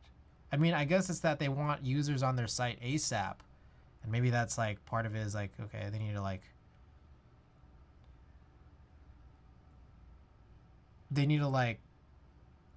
you know, it's ways that they can get revenue from users who haven't verified emails. Yeah, I saw the badge stuff. Very cool. Hey, thank you. All right, I've been here for 2.5 hours. I had muted and minimized Patty while I was reading something. I'm a horrible person. No, all good. I get it. I mean, sometimes it's like I open a bunch of Twitch channels at once, and then it's just like it's so overwhelming that I just like Chrome mute all of Twitch, and then sometimes, yeah, I'll forget about it. I'm like, oh shit.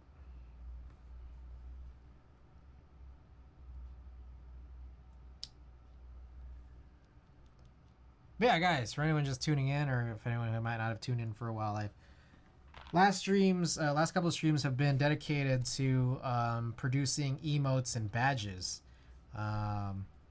as appropriate for the channel. So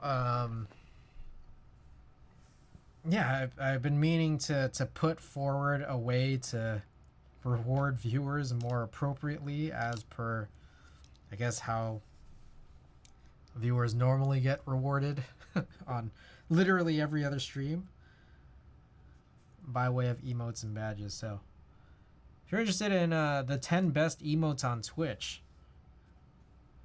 and some really cool ass badges, there's a subscribe button underneath the video feed.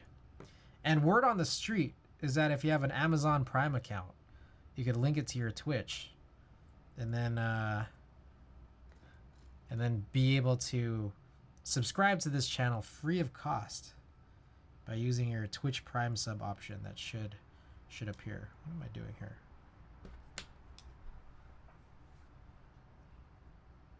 Word on the street. Ah, shit, I did that shit again. I dropped a film into the lube.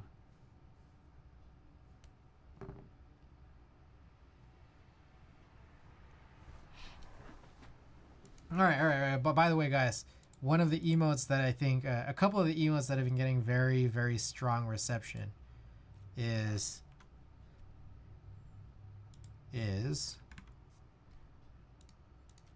Kawaii Drake and Eagle Eyes.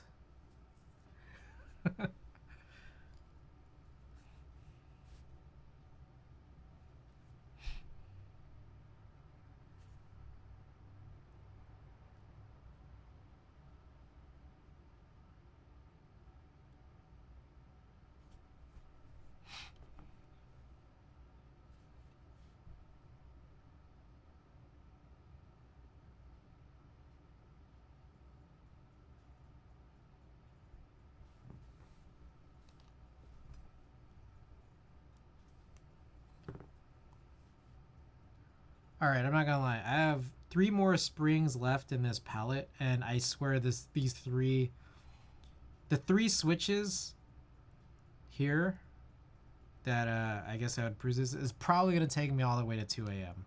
I'm not gonna lie. That's probably what's gonna happen. So we'll just finish up what's sitting here. Also, I guess we can, you know, we got a big, nice raid here. We could run a little sticker giveaway for anyone interested. And on top of that, whenever it is that I finish all this, I'll also give away the leftover 65-gram Duroc springs. Just because I personally am not a big fan of them, but you might be. I think they would probably be good for, like, heavy tactiles.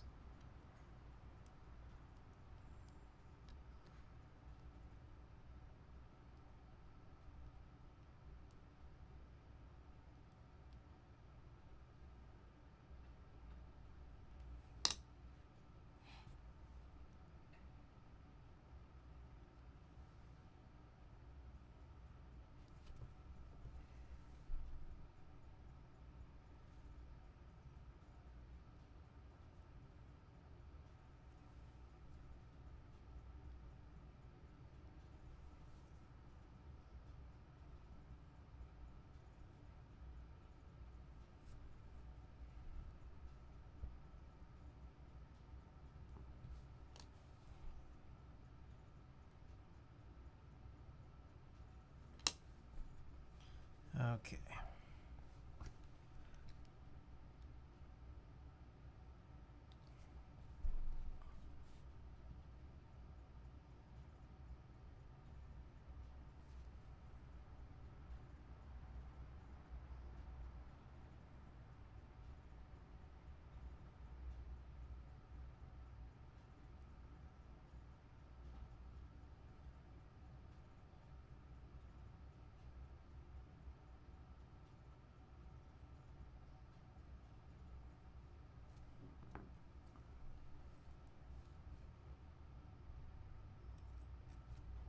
All right.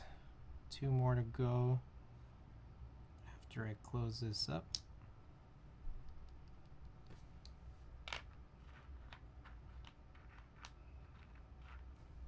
Which should take me to 31 switches. 31 switches in like 3.5 hours.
Does anyone ever... Okay, so, you know how, for anyone who uses desk keys films, there's like a shiny side and then a matte side? And I think they tell you to have the shiny side up, right? Like the glossy side. Has anyone ever used the matte side up? It's like, how can that be worse? I wonder what the difference is.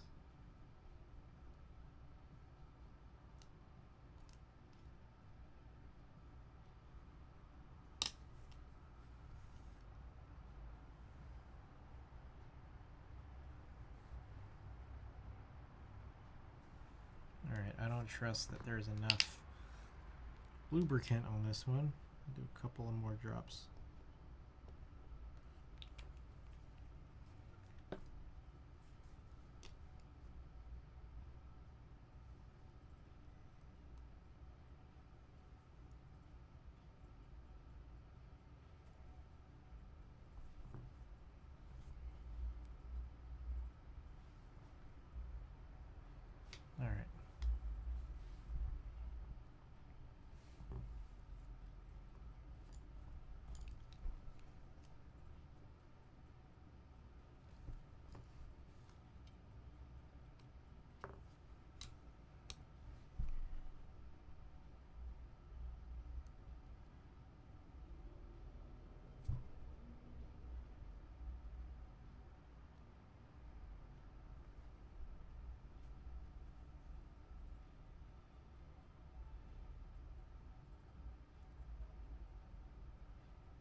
Getting closer to the end here.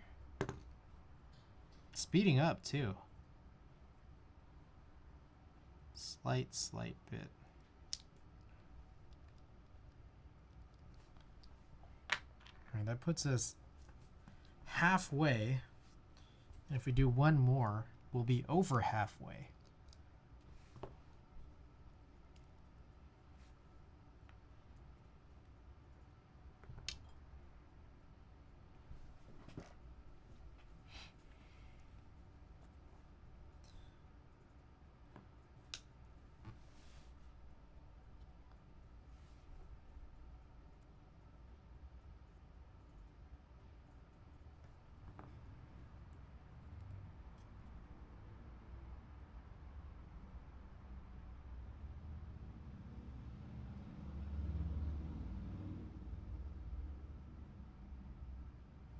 Okay.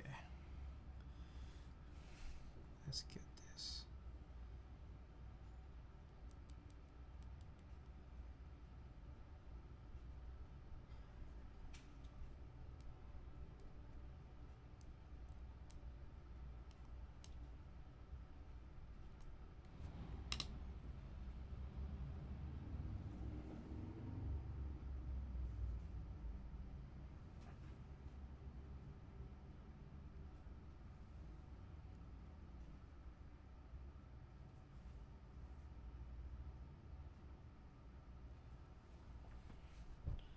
All right. It's always the hard part is making sure the spring looks good. So I'm trying to reduce all the spring ping that I have been unable to over the last several keyboards.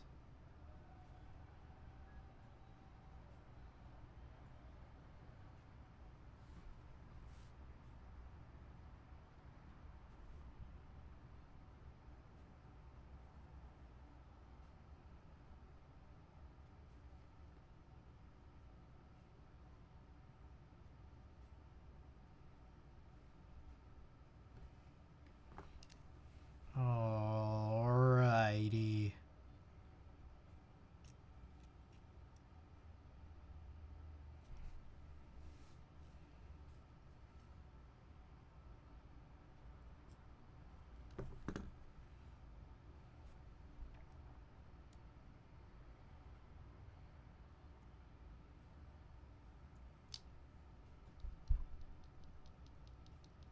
Oh, so good. Okay. So we'll stop there for tonight. Just over halfway of what we would need. Slightly over, but we do have a little giveaway.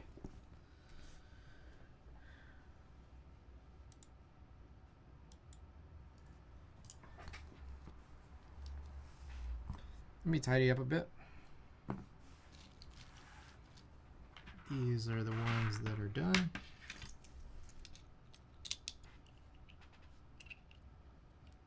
All right, guys. For anybody out there who's interested, I'm supposed to show this off. There it is.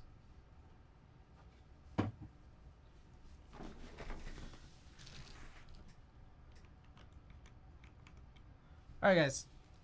We're gonna wrap up stream, but before we wrap up stream, we're gonna do a little giveaway for a pair of stickers. So I have a couple of variants of two of my first few emotes here: the 3D Cool S, and also the Cool S Alien. So if anybody's interested, you'll get a random pair, whichever variations I just pull from a hat, yeah, we'll send this along over to y'all. I am behind on sending out some packages, but I'm thinking that like I'll probably do it once I do get to the 1,000 follower mark. We'll have a big package celebration. Package packing celebration. All right. Anyways, you're interested in a pair of stickers? Feel free. Vote for your favorite map or your favorite number from 1 to 62, and I'll consider it.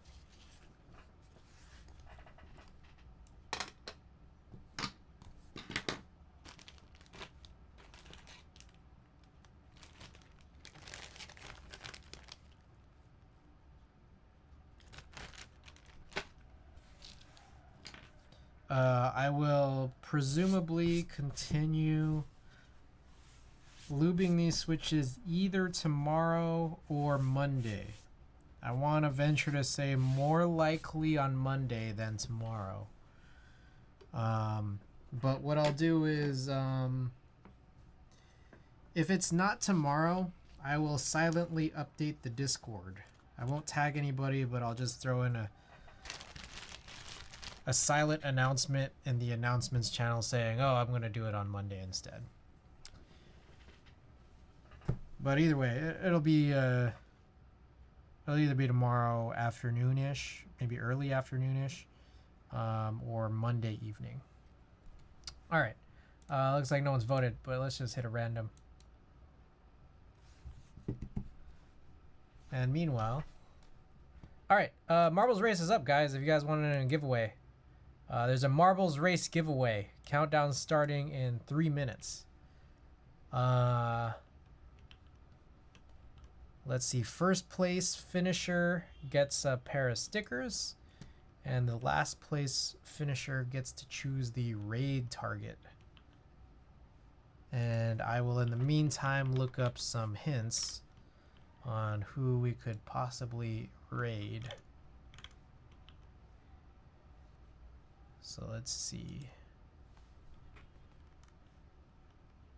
I don't know if there are other keyboard streamers on right now. Claim? Alright, I'll get in on it too.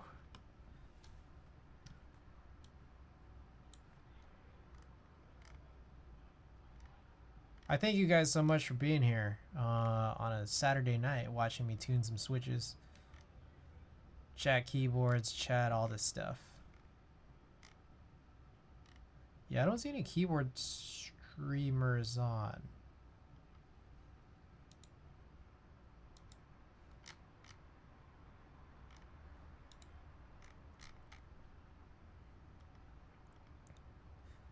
However, it is the Splatoon event tonight.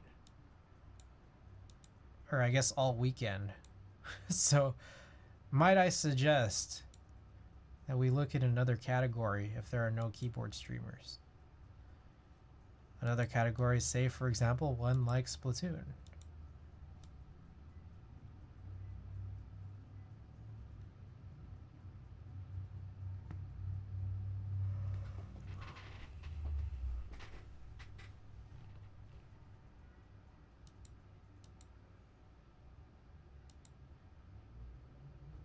Guys, about a minute and a half if you want to join in this Marbles Race giveaway.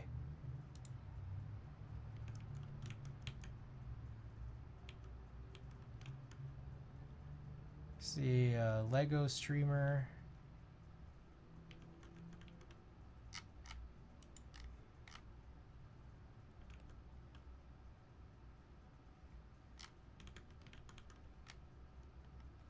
See if there are Splatoon streamers who have face cams on. Or is it too late for that? Oh, a bunch of Japanese Splatoon streamers. Let's see if they're English ones.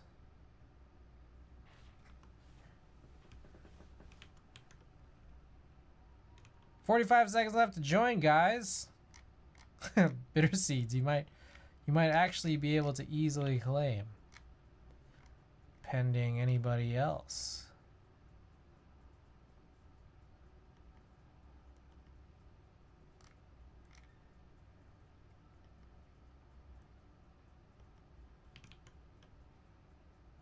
Oh, what if we both die?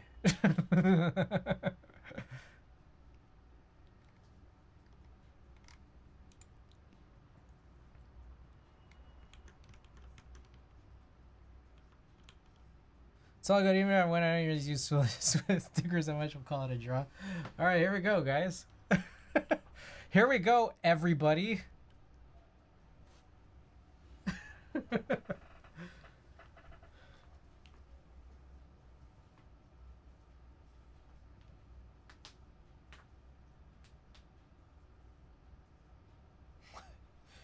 All right.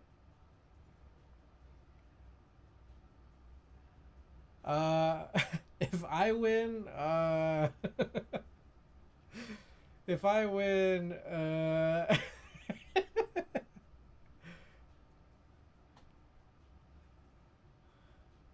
ah, shit, I missed. I think this might be the greatest marbles race ever.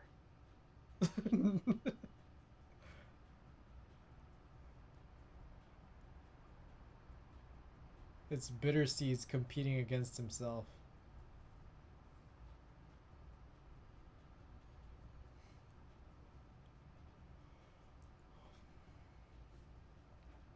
It is pretty funny. Yeah, no, it's crazy. I think there are a number of lurkers in here, but I recognize also that it is a pretty late Saturday night, now Sunday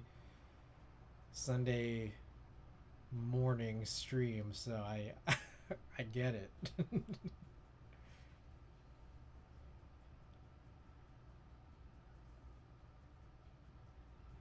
It took the same for 2 marbles to go into the funnel as it would 50.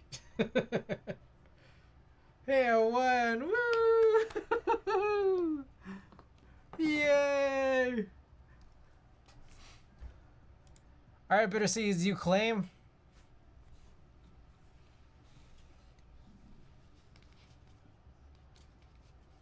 You claim if you'd like. No, I'm good. Alright. Okay, so then the next stream will have something presumably a little bit better than, you know, 2 participants. And, well, hopefully by the time I finish this, I'll have some springs to give away. And also, hopefully, it won't be a late Saturday night. A super late Saturday night. So maybe this this giveaway next time will all make sense. Bitterseeds or Anthixius or anybody for that matter, you guys have any recommendations on who to raid? Because if not, I will probably choose a Splatoon streamer. Unless... It looks like Sup Caitlyn is offline. You want to catch some Z's? Alright.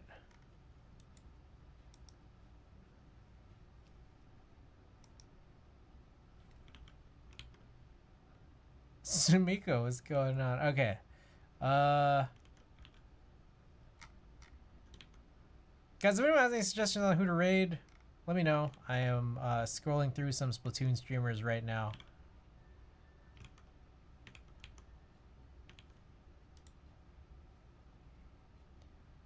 Xing Xing Wang? I don't think Xing Xing Wang is online. Oh, DJ Brisk. Let's check out DJ Brisk.